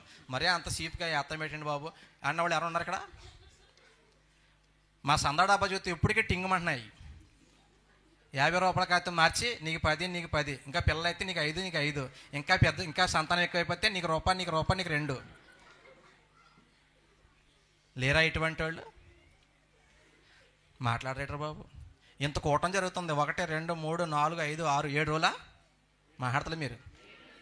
సపోజ్ ఇవాళ నేను వచ్చాను, షూట్ వేసి వచ్చాను కదా, నాకు 10 ఇస్తారు అయ్యారు. రేపు వచ్చాయనికి మాట్లాడరేంటి మీరు? అలా బిగిసిపోయేటి సందా ఇవ్వాలనా? మరి చెప్తలేదేటి? మొత్తం మీద పాస్టర్లకి లచ్చ అవుద్ది. ఇందులో నీ భాగం ఎంత? చప్పట్లో ఇవ్వాలా వద్దా? చెయ్యాలా వద్దా? మరి ఎంతమంది ఇచ్చాం మనం? కనీసం దశమభాగం ఇస్తారు మీ ఊర్లో? ఇస్తారా ఎవరా? ఇవ్వాలా వద్దా? బైబిల్లో మాటలు ఇవన్నీ. దేవుడికి ఇచ్చి పాడైపోయినాడు చెడిపోయినాడు ఎవడో లేడు. గోరెంట్ల దగ్గర దైవజనుడు ఉన్నాడు. ఈ మాట చెప్పి నేను ముగించేస్తాను. ఇంకొక జస్ట్ 10 నిమిషాలు టైం ఉంది నాకు. ఈ 10 నిమిషాల్లో ముగింపు తీసుకొచ్చేస్తాను, జాగ్రత్తగా అండి. గోరెంట్ల దగ్గర పేరు ఎందుకు చెప్తలేదు, మినిస్టర్ పేరు కూడా చెప్తలేదు. స్టార్టింగ్ సేవది అమ్మా వినాలి. ఈ మాట చెప్పి అయిపోయింది కోట. 5 నిమిషాల్లో ముగించేస్తాను. ఒక నమ్మకంగా దూరం నుంచి ఒక కుటుంబం వస్తూ ఉండేది ఆ సంఘానికి. వస్తూ ఉంటే ఓ 2-3 వారాల నుంచి రావటం మానేశారు ఆ కుటుంబం. నమ్మకంగా వచ్చేవారు, దూరమైన వచ్చేవారు రావట్లేదట అని చెప్పి ఈ దైవజనుడు ప్రారంభంలో కాబట్టి సేవ అంత లేదు కాబట్టి గృహ దర్శనంకి వెళ్ళారు. వెళ్తే అమ్మ ఏంట్రా ప్రార్థన రావట్లేదంటే ఆ తల్లి అందే, అయ్యా ఇంటిల్లో 10 జ్వరాలయ్యా, ఒకరి తర్వాత ఒకరికే జ్వరాలు, ఏం బాగాలేదండి పరిస్థితి, అందుకే రావట్లేదండి. అమ్మా మందులు కొనుక్కున్నారా, వైద్యం చేయించుకున్నారా? డబ్బులు లేవయ్యా. పోనీ ఏమన్నా గింజ కాగారా, ఏం తిన్నారా, ఏం తెచ్చుకున్నారంటే డబ్బులు లేవయ్యా, ఇబ్బందుల్లో ఉన్నామంటే దైవజనుడికి బాధేసింది. బాధేసి మోకరించి ఆ కుటుంబం కోసం ప్రార్థన చేశాడు. వెళ్ళొస్తానమ్మా అన్నాడంట. 1 నిమిషం ఆగండి అయ్యా అందంట. లోపలికి వెళ్ళి ఆ తల్లి ఒక అమాయకమైన పేపర్లో పొట్లం కట్టి అండ్ చిన్న కానుక చేతిలో పెట్టింది. అండ్ ఇంత బియ్యం మూట తెచ్చి, చిన్నదే ఒక కొంచెం ఉంటాయేమో అండి, అది తెచ్చి అని చేతిలో పెట్టింది. ఏంటమ్మా అంటే, ఇది దేవుడి డబ్బులండి, మా కష్టార్జితంలో ఇది 10వ భాగం అండి, ఇది దేవుడి బియ్యం అండి. ఒరే ఇందాక కదరా మీరు డబ్బులు లేవన్నారు, ఇందాక ఏం లేవన్నారు వాళ్ళు? నిజంగా ఆ కష్టకాలంలో ఆ జ్వరంలో ఆ డబ్బులు వాడుకుంటే, ఆ బియ్యం వండుకు తింటే, దేవుడు ఏమనునో పక్కన పెడితే వాళ్ళ నమ్మకత్వం ఎంత గొప్ప చూసారా? ఇదేటమ్మా అంటే, అయ్యా ఇది దేవుడు సొమ్ము, ఇది మేము తింటే మాకు మా పిల్లలకే శాపం, అది మాకు ఆశీర్వాదమో కాదు, ఇది దేవుడు బియ్యం, మీరు తినాలి, మమ్మల్ని దీవించాలంటే ఆ దైవజనుడికి కళ్ళలో నీళ్ళు వచ్చినాయి అంటే ఎంత నమ్మకత్వం. 2000 రూపాయల్లో నమ్మకత్వం అండ్ అన్ని బియ్యంలో నమ్మకత్వం. మనసారా దీవించలేడంట. ఆయన వెళ్ళిన కాసేపటికి ఏ తోటలో పనిచేస్తాడో ఆ వానర్ గారు వచ్చాడండి. ఆ వానర్ వచ్చి, రే బాబు మా అబ్బాయిలు మా కోడళ్ళు మా పిల్లలు ఇంకా అమెరికా నుంచి రానంటున్నారు, వాళ్ళు ఎన్నిసార్లు రమ్మన్నా వస్తలేదు, నేను ఒక్కడే ఇక్కడ ఎందుకు నన్ను వచ్చేయమంటున్నారు, ఇంకా వాళ్ళ స్కూళ్ళు కాలేజీలు వ్యాపారాలు ఉద్యోగాలు అక్కడే కదా, నేను వెళ్ళిపోతున్నాను, మా పిల్లలు మేము మాట్లాడుకున్నాం, ఇదిగో ఆ తోట మొత్తం నీకే రాసిస్తే రాసిచ్చేసారండి. జరిగింది, ఇది యథార్థంగా జరిగింది. ఏ తోటలో కూలోళ్ళుగా ఉన్నారో పాలేర్లుగా ఉన్నారో ఆ 10వ భాగంలో కొంచెంలో నమ్మకత్వం ఉంటే ఆ తోటకాళ్ళు యజమానులు అయిపోయారు. చెప్పండి, దేవుడికి ఇచ్చి పాడైపోయినాడు ఎవడో లేదో, దేవుడికి పెట్టి పాడైపోయినాడు ఎవడో, వంపుడు గతికి పేకాటి మీద గుండాటి మీద బ్రాకెట్ మీద పనికి మాలిన పెట్టి పాడైపోయినాడు, చెడిపోయినాడు, నాశనం అయిపోయి ప్రపంచంలో చాలామంది ఉన్నారు. దేవుడికి పెట్టి నేను పాడైపోయి అప్పులు పాలైపోయానండి, రోడ్డు మీద పడిపోయి ఎవరో ఒకటి చేసి చూపించండి. నా జీవితం ఏసైకి ఇచ్చేసాను, నా 2 బిడ్డలను ఏసైకి ఇచ్చేసాను, నా ఉద్యోగం వదిలేసాను. గొప్ప చెప్పనా, ఈరోజు నా దేవుడు నన్ను సమృద్ధిలో ఉంచాడు. దేవుని స్తోత్రం. ఒకప్పుడు నేను 3 చక్రాల బండిలో తిరిగేవాడిని, ఈరోజు కారులో తిరుగుతున్నాను. ఒకప్పుడు తింటాక తగిన తికాణ లేదు, ఈరోజు కడుపు నిండా అన్నం ఉంది. ఒకప్పుడు ఒక్క తెల్ల చొక్కా కోసం ఏడ్చాను నేను పాస్టర్ మీటింగ్కి వెళ్ళి, ఒక్క తెల్ల చొక్కా ఆయన అని. ఈరోజు ఒంటి మీద కోటే వచ్చింది. ఏండి నా దరిద్రం పోయింది, ఏ గతి లేని నాకు ఇంత ఘనత వచ్చింది. పెళ్ళి అవదన్నారండి, పిల్లలు పుట్టరన్నారు, కానీ ఈరోజు నాకు అన్నీ ఇచ్చాడు. దేవుడికి ఇచ్చి జీవితమైన ధనమైన ఏండి ఇచ్చి పాడైపోయినాడు, చెడిపోయినాడు ఎవడో లేడు. కాబట్టి దేవుడు ఈ పూటకోళ్ళ వాని ఇంట్లో ఈ సేవకుడికి మిమ్మల్ని అప్పగించాడు. కాబట్టి ఇక్కడ నమ్మకంగా ఉండాలి. కట్లు కట్టినప్పుడు కొంచెం నొప్పి రావచ్చు, ఏం రావచ్చు, నొప్పి రావచ్చు, కానీ మీరు భరించాలి. ఏం చేయాలి, సహించాలి. ఓర్చుకుంటే కొన్ని రోజులకి ఆ గాయం తగ్గిపోద్ది. మిమ్మల్ని ముడత, మచ్చ, డాగు, కళంకం అంతా తీసేసి మీకు మరలా ప్రశస్త వస్త్రం ఇచ్చి మరలా నా దేవుడు ముందు నిలబెట్టాలి. ఇది మా పని. తప్పిపోయిన కుమారుడు మరలా ఇంటికి తిరిగి వచ్చినప్పుడు ఆయన చేసిన పనిలో ఒక్క పని చేసా, ప్రశస్త వస్త్రము త్వరగా తెచ్చి తప్పిపోయిన కుమారుడికి ఇచ్చాడు. దేవునికి స్తోత్రం. నేను ముగిస్తున్నాను. మన మూలవాక్యం ఏంటి? ఇదిగో దొంగ వలె వచ్చేస్తున్నాడు, ఆయన త్వరగా వచ్చేస్తున్నాడు.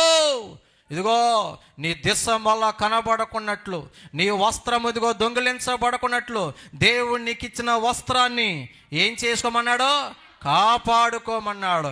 ఎందుకంటే మనల్ని వస్త్రాలు లేకుండా చేసి మలిన వస్త్రాలతో నిలబెడితే రేపొద్దున దేవుడు తూ అంటాడని చెప్పి సాతానుగాడు టార్గెట్ మన రక్షణ వస్త్రం, మన మహిమ వస్త్రం, మన నీతి అనే వస్త్రం.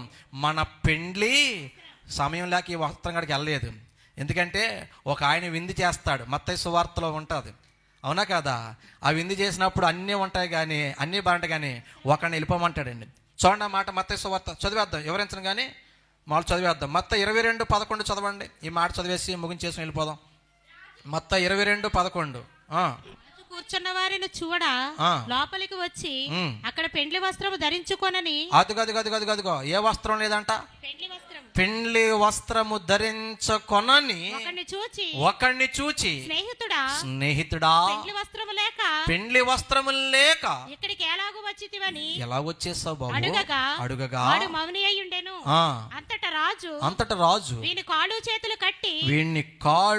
చేతులు కట్టి వెలుపటి చీకటిలోకి త్రోసేయండి, అక్కడ ఏడుపును పండ్లు కొరుకుటాడు చాలు. దేవునికి స్తోత్రం. ఇలా చెప్పుకుంటూ పోతే చాలా ఉన్నాయి. పెండ్లి విందులో ఉండాలన్నా వస్త్రం ఉండాలి. యాండి ఆదాము అవ్వలలాగా దేవుని ఎదుట నిలబడాలన్నా వస్త్రం ఉండాలి.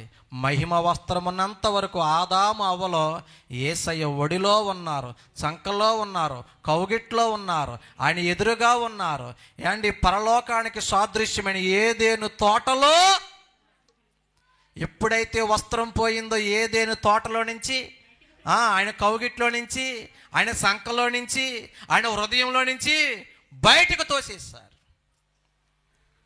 కానీ దేవుడు ఎంత మంచోడంటే మరలా ఓ గొర్రె పిల్లను వధించి చర్మపు చొక్కాయిల్ని కుట్టించి వారికి తొడిగించి మరలా వచ్చినప్పుడు వాళ్ళని తీసుకెళ్దామని ఓ గొర్రె పిల్లను వధించారు.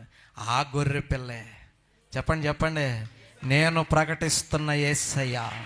ఆదాము అవ్వలు సిగ్గు కప్పడానికి వధించబడిన గొర్రె పిల్ల, నీ సిగ్గు నా సిగ్గు కప్పడానికి మరలా మనల్ని యేసయ్య ముందు నిలవబెట్టడానికే ఈ లోకానికి వచ్చాడు. యాండి వచ్చి ఆయన చేయవలసిన పని చేసి వెళ్ళిపోయాడు, మరలా రాబోతున్నాడు. ఈరోజు పెళ్ళికి ఇంకా మరి మేకప్ ప్రధానమైతే అయిపోయింది. ఆయన వచ్చి ఏం చేసుకుని వెళ్ళిపోయాడు? ప్రదానం చేసుకుని వెళ్ళిపోయాడు. కాంత పెళ్ళి కూతురులాగా నాయన తయారు చేయనైనా, కొంచెం మేకప్ కొట్టు, కాంత ప్రశస్త వస్త్రం పెండ్లి వస్త్రం వేసి తయారు చేయనైనా అని చెప్పి చెప్పాలి. సేవకులకి అప్పచెప్పారు. ఇప్పుడు మేము ఏంటంటే ఇది బ్యూటీ పార్లర్. ఇక్కడ ఏ పార్లర్ ఇదా? మీకు మేకప్ కొట్టి ఇవన్నీ సిద్ధపరుస్తున్నాం. వస్త్రం అనేది అంటే రక్షణ, వస్త్రము నీతి, వస్త్రము మహిమ. అర్థమవుతుందా ఏండి? యెహోవా దూత ఎదుట ఒక యాజకుడు యెహోషువ నిలబెట్టినప్పుడు అతని మీద కూడా మోపబడిన నేరమేడు చెప్పండి. ఇతడు మలిన వస్త్రాలు. జకర్యా గ్రంథం చదవద్దులే, 3వ అధ్యాయం ఇంటికి చదువుకోండి. అమ్మ వద్దురా, చదవద్దురా. 3వ అధ్యాయం 1 నుంచి 5 వచనం ఉంటుంది. అక్కడ కూడా మోపబడిన నేరమేంటే ఇతడు మలిన వస్త్రాలు ఉన్నాడు. మలిన వస్త్రాలు ఉన్నవాడు నీ సన్నిధిని ఉండొచ్చా అంటే వెంటనే దేవుడు మలిన వస్త్రం తీసేసి దేవునికి స్తోత్రం. మీకు అర్థమైందా నా ప్రసంగము? ఫస్ట్ నుంచి అక్కడ మొదలెట్టాం. ఏం కాపాడుకోమన్నాడు? ఎందుకని? వస్త్రం లేకపోతే ప్రభు దగ్గరికి వెళ్ళడానికి లేదు, విందులో ఉండడానికి లేదు, తండ్రి ఇంట్లో ఉండడానికి లేదు. అర్థమవుతుందా? కాబట్టి దేవుడు నీకు ఇచ్చిన రక్షణ వస్త్రం, సంతోష వస్త్రం, ఉల్లాస వస్త్రం, మహిమ వస్త్రం, పెండ్లి వస్త్రం, ఇవన్నీ కూడా కాపాడుకోండి. అలాగే మీకు కొంచెం వైద్యము కావాలి కాబట్టి పూటకోళ్ళు వాని ఇంట్లో మరి ఎయిడ్స్ పేషెంట్తో పెళ్లి చేస్తే బాగోదని, క్యాన్సర్ రోగితో పెళ్లి చేస్తే బాగోదని, ఎండిపోయినతో పెళ్లి చేస్తే బాగోదని, మరి నైటీతో పెళ్లి చేస్తే బాగోదని అండి. ఇప్పుడు పెళ్లి జరిగితే కదా, పెళ్ళికొడుకు వచ్చేసాడు, లేట్ అయిపోతుందని పిల్ల నైటీతో వెళ్ళిపోయి కూర్చుందనుకోండి, పెళ్ళికొడుకు ఏం చేస్తాడా? పరుగో అవునంటారా కాదంటారా? అలంకరణ కొంచెం ఏమైనా బాగా తయారు చేయడానికి, మీ గాయాలు కట్టడానికి, ముడత మచ్చ డాగు కళంకము లేకుండా అండ్ ఒక స్వచ్ఛమైన ప్రదానము చేయబడిన కన్యకను పెండ్లి కుమార్తెగా అలంకరించడానికి, మిమ్మల్ని బలపరచడానికి అండి ఈ మందిరం అనే పూటకోళ్ళవాని ఇంటికి, ఈ బ్యూటీ పార్లర్కి, ఈ విడిది గదికి దేవుడు అప్పగించాడు. మిమ్మల్ని సిద్ధపరిచే బాధ్యత మాకిచ్చాడు. ఈ సిద్ధపరిచే బాధ్యతలో ఏమైనా కొంచెం తేడా వస్తే సరి చేసినప్పుడు మనం ఏం చేయాలి చెప్పండి? ఓర్చుకోవాలి. గెడ్డ పిండుతున్నప్పుడు నొప్పి వస్తుందని, కోసినప్పుడు నొప్పి వస్తుందని, కుడితే నొప్పి వస్తుందని వెళ్ళిపోయావు అనుకోండి, డాక్టర్ గారి మీద కోపం ఇచ్చి కొన్ని రోజులకి నువ్వే ఉండవు, లేదంటే చెయ్యో కాలో తీసేస్తారు. కాకపోతే కాసేపు ఓర్చుకున్నావు అనుకోండి, కాసేపు భరించావు అనుకోండి, ఆ ట్యాబ్లెట్లు మింగావు అనుకోండి, ఆ ఇంజక్షన్లు వేయించుకున్నావు అనుకోండి, ఒకరోజు బాగా దిట్టంగా, అందంగా, బలంగా, చెప్పాలి వధువుగా తయారైతే అప్పుడు నిన్ను తీసుకెళ్ళి వరుడై రాబోతున్న యేసు ఎదుట నిలవబెడితే ఇంకా పరలోకములో ఆనందమే, సంతోషమే, అవునా కదా, మహిమే. మా ప్రయత్నం అంతా అంతికే. దేవునికి స్తోత్రం. అర్థమైంది అనుకుంటున్నాను వాక్యం. ఏం అర్థమైంది? నాకు 2 ముక్కలు చెప్పండి. Very good. వస్త్రమును కాపాడుకోవాలి. వస్త్రం ఎక్కడ స్టార్ట్ చేశాడు? సాతాను గడ తీసేయడం ఏదేని తోటలో స్టార్ట్ చేశాడు, అక్కడ వస్త్రమే తీసేసాడు. లోకా 10:30లో కూడా ఏం దొంగిలించాడు? వస్త్రమే. తప్పిపోయిన కుమారుడికి ఏం తొడిగిచ్చాడు? యాండి యాజకుడి మీద ఏం మోపాడు? మలిన వస్త్రం అనే నేరం. అవునా కాదా? కాబట్టి రేపొద్దున్న ప్రభు దగ్గర ఉండాలన్నా, పరలోకం వెళ్ళాలన్నా, విందులో ఉండాలన్నా, ఆ విందులో ఉన్న వాడికి బయటికి ఏంటి ఏమి లేక చెప్పాలి? ఏ వస్త్రం లేక, ఏ వస్త్రం లేక. అవన్నీ ఎక్కడ ఇవ్వబడతాయి అమ్మ? జీవీఎల్లా, బొమ్మనా బ్రదర్సా, చందనా బ్రదర్సా? ఇవాళ పాస్టర్గా వచ్చారు, వస్త్రాలు బాగా కొనుక్కోమన్నాడో, వస్త్రాలు బాగా కట్టుకోమన్నాడో అని చెప్పి రాజమండ్రి పరిగెట్టకండి. మీరు అనుకున్న వస్త్రాలు కదా ఇవి. అమ్మా, ఈ వస్త్రాలు కేవలము ఈ అగాపే మందిరములో మీకు మాత్రమే అమ్మబడతాయి. మా దగ్గర వాళ్ళకి మా దగ్గర అమ్మబడతాయి. అవునంటారా కాదంటారా? మీకు తగ్గ టైలర్ గారు, మీ తగ్గ పూటకోళ్ళు వాడు, మీ తగ్గ యాజకుడు, మీకు తగ్గ తండ్రిని మీకు ఇచ్చాడు, నాకు తగ్గ వాళ్ళు. అర్థమవుతుందా? మీరు మాట్లాడాలి. మీరు ఎక్కడ తయారవ్వాలి? యూట్యూబ్లో, ఫేస్బుక్లో వస్తారు కదా, ఎవడో మీసాలు తిప్పేస్తాడు, పొగొట్టేస్తాడు, కొబ్బడుతారంటే ఈయన సేవకుడు. దశమ భాగాలే వద్దా?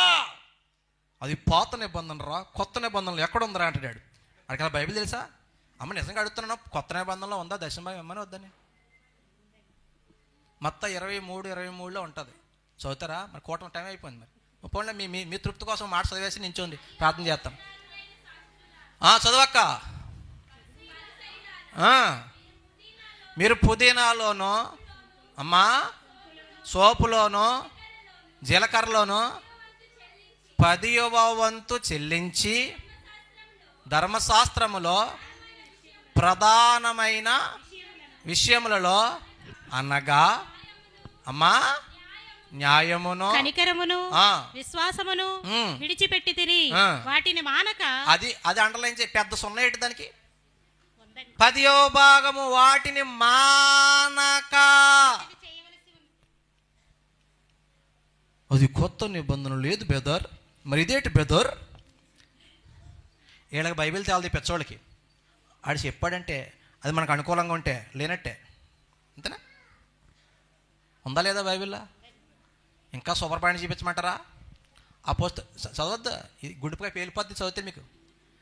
వారి చర స్థిర ఆస్తులు అమ్మి అపోస్తులను పిలువబడే సియోన్ కుమార్ గారి పాదాల దగ్గర మీరు సమస్తము తెచ్చి పెట్టవలెను. తోచ్. ఇది కొత్త నిబంధన కాదు, అదే నిబంధన కాదు. మీ డబ్బులు ఆశించి ఈ సేవ చేయట్లే. దేవుడు చెప్పాడు కదా, నేను మరలా వస్తాను, అప్పుడు మీకు ఏమైనా తగులుబాడి పెట్టిందంటే మేము ఇస్తానంటే దానికోసం మా ఏడిపిది. అర్థమవుతుందా? గట్టిగా మరలా సంవత్సరం ఉద్యోగం చేస్తే డాక్టర్ వాళ్ళు లక్షాధికారి అయిపోతాడా? ఎక్కువ కాలం చేయకలేదు నేను ఉద్యోగం. నేను మీ ఆయన చదువుకోలేదు అక్క, ఎంఎస్సీ బీడీ చేశానక్క. మా ప్రయత్నం అంతా దానికోసం. మిమ్మల్ని వధువుగా సిద్ధపరిచి వరుడైన యేసయ్య త్వరగా వస్తున్నాడు. ఎందుకు చదువు కదా, దొంగబలే వచ్చేస్తున్నాడు. బిడ్డలు వస్త్రాలు పోగొట్టులాగా ఉన్నారు. వీళ్ళు వస్త్రాలు పోగొట్టుకోకుండా మీరు చూసుకోండి అని చెప్పాడు. మమ్మల్ని సిద్ధపరచమని అప్పచెప్పాడు. మిమ్మల్ని సిద్ధపరిచి మీకు మేకప్ చేసి ప్రదానం చేయబడిన యేసయ్యకి అప్పగించడం కోసమే ఈ ప్రయత్నాలు, ఈ కోటాలు. కాబట్టి ఈ 7 రోజులు ఈ బ్యూటీ పార్లర్కి, ఈ మందిరానికి, ఈ పూటకోళ్ళ వారి ఇంటికి, ఈ విడిది గదికి మానక రండి. ఎందుకంటే సగం మేకప్లో పెళ్ళికి వెళ్తే దరిద్రంగా ఉంటుంది. అర్థమైందా? పూర్తిగా సిద్ధపడి వెళ్ళండి. లేచి నిలబడి నేను ప్రార్థన చేసి వెళ్ళిపోతున్నా. కళ్ళు మూసుకోండి బిడ్డలారా, కళ్ళు మూసుకోండి. ఒకవేళ నీలో ఏదైనా మలిన వస్త్రం ఉంటే, నువ్వు కూడా ఆదాము అవ్వలాగా ఏమైనా పోగొట్టుకుని ఉంటే, ప్రభువా నేను కోల్పోయిన రక్షణ వస్త్రాన్ని, నేను కోల్పోయిన ప్రశస్త వస్త్రాన్ని, నేను కోల్పోయిన మహిమ వస్త్రాన్ని నాకివ్వు నాయనా. జేమ్స్కి అర్థమైంది, ఒక అన్యుడికి అర్థమైంది. అయ్యో నేను పాపినయ్యా, నేను మరలా యాక్ట్ చేస్తాను, కానీ నాకు మొదట బాప్తిస్మం ఇవ్వండి, ఆ తర్వాత నేను యాక్ట్ చేస్తాను. ఆ అన్యుడు, ఆ హీరో, అతడు మనిషి కాదు, అతడు మనిషి కాదు. మనిషి అయితే ఇన్ని దెబ్బలు తినలేడు, ఇన్ని పాటలు పడలేడు, ఇన్ని కష్టాలు పడలేడు. అతడు మనిషి కాదు, అతడు మనిషి కాదు, దేవుడు. నేను మరలా యాక్ట్ చేస్తాను, కానీ నాకు బాప్తిస్మం కావాలి, ఆ రక్షణ వస్త్రం నాకు కావాలి అని ఒక అన్యుడు అర్థం చేసుకుని రక్షణ పొందాడు. ఒక అన్యుడికి అర్థమైంది యేసయ్య ప్రేమ. బిడా నువ్వు రక్షించబడి రక్షణ వస్త్రం పోగొట్టుకున్నావేమో, దేవునికి ఇచ్చిన మహిమను పోగొట్టుకున్నావేమో. ఒకవేళ రక్షణ పొందని వారు ఎవరైనా ఉంటే ఇదే మిక్కిలి అనుకూల సమయం, నేడే రక్షణ దినం. ఈ సమయాన్ని పోగొట్టుకోవద్దు, ఈ అవకాశాన్ని పోగొట్టుకోవద్దు. ఒకవేళ ఇంకెక్కడ ఎవరైనా బాప్తిస్మాలు పొందలేని ఉంటే ఇంకా వాయిదా వేయకండి, నిర్లక్ష్యం చేయకండి. ఇదిగో యేసయ్య నీ కోసమే వచ్చాడు. నువ్వు పడి ఉన్న చోటకు వచ్చాడు, నీ గాయాలు కట్టడానికి వచ్చాడు, నీ బ్రతుకును మార్చడానికి వచ్చాడు, నీ కోసమే రక్తం చిందించాడు, నీ కోసమే ప్రాణం పెట్టాడు, నీ బ్రతుకును మార్చడానికి. యేసయ్యతో చెప్పు, అయ్యా నేను ఘోర పాపిని. యేసయ్యతో చెప్పు, నేను ఘోర పాపిని, ప్రభువా నేను పాపిని చెప్పు యేసయ్యతో. Oh Lord, I am a sinner. Forgive me Lord. Excuse me Lord. చెప్పు, ప్రభువా నేను పాపినయ్యా, నన్ను క్షమించయ్యా, అయ్యా నన్ను కనికరించయ్యా.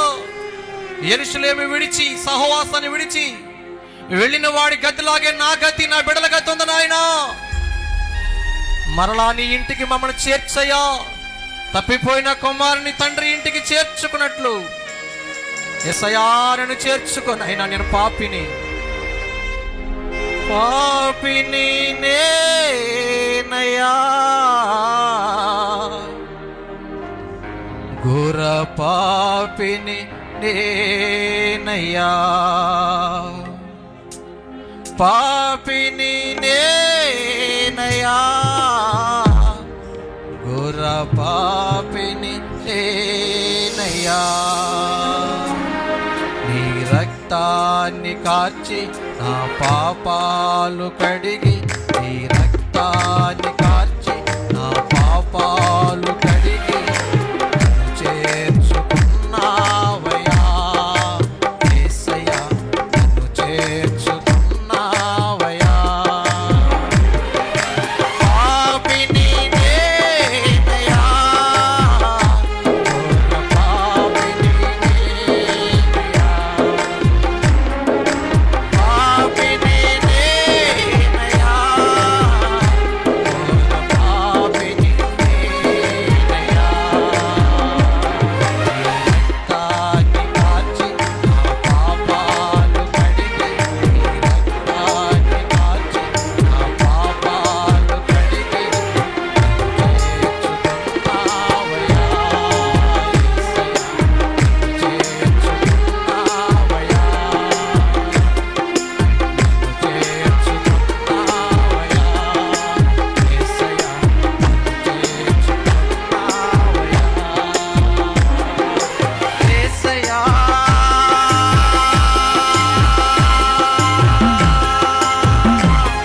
నా విన్నపాలు వినవయ్యా యేసయ్యా, నా కన్నీరు తుడవయ్యా. ఆరాధన ఆరాధన ఆరాధన నీకేనయ్యా,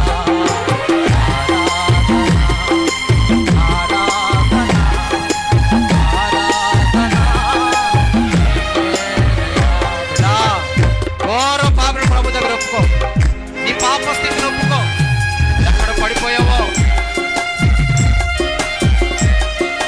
ఎక్కడ జారిపోయావో, ఎక్కడ చిక్కిపోయావో. యెరూషలేము నుంచి యెరికో వెళ్ళేవాడు దొంగల చేతికి చిక్కాడు, గాయపరచబడ్డాడు, పడగొట్టబడ్డాడు. నువ్వెక్కడ పడిపోయావో, వ్యభిచారమా, దొంగతనమా, అబద్ధమా, మోసమా, వేషమా, కపటమా, నటన, రాగుడా, బొత్త, మద్యమా, వీళ్ళందరికీ దూరమైన స్థితిలో ఉన్నావేమో.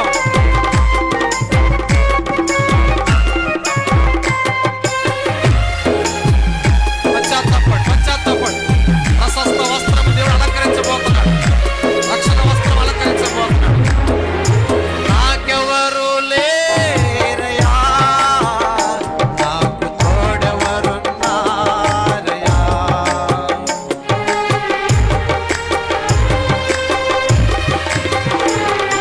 నాకెవరు లేరయ్యా, నాకు తోడెవరున్నారయ్యా.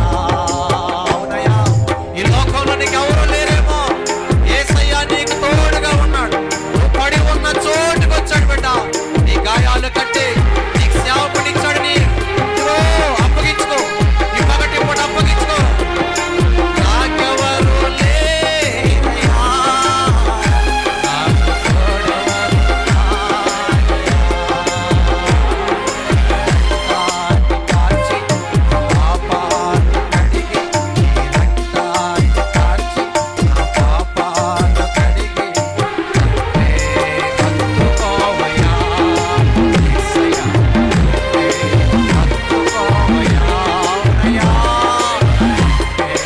హత్తుకోవయ్యా హత్తుకోవయ్యా.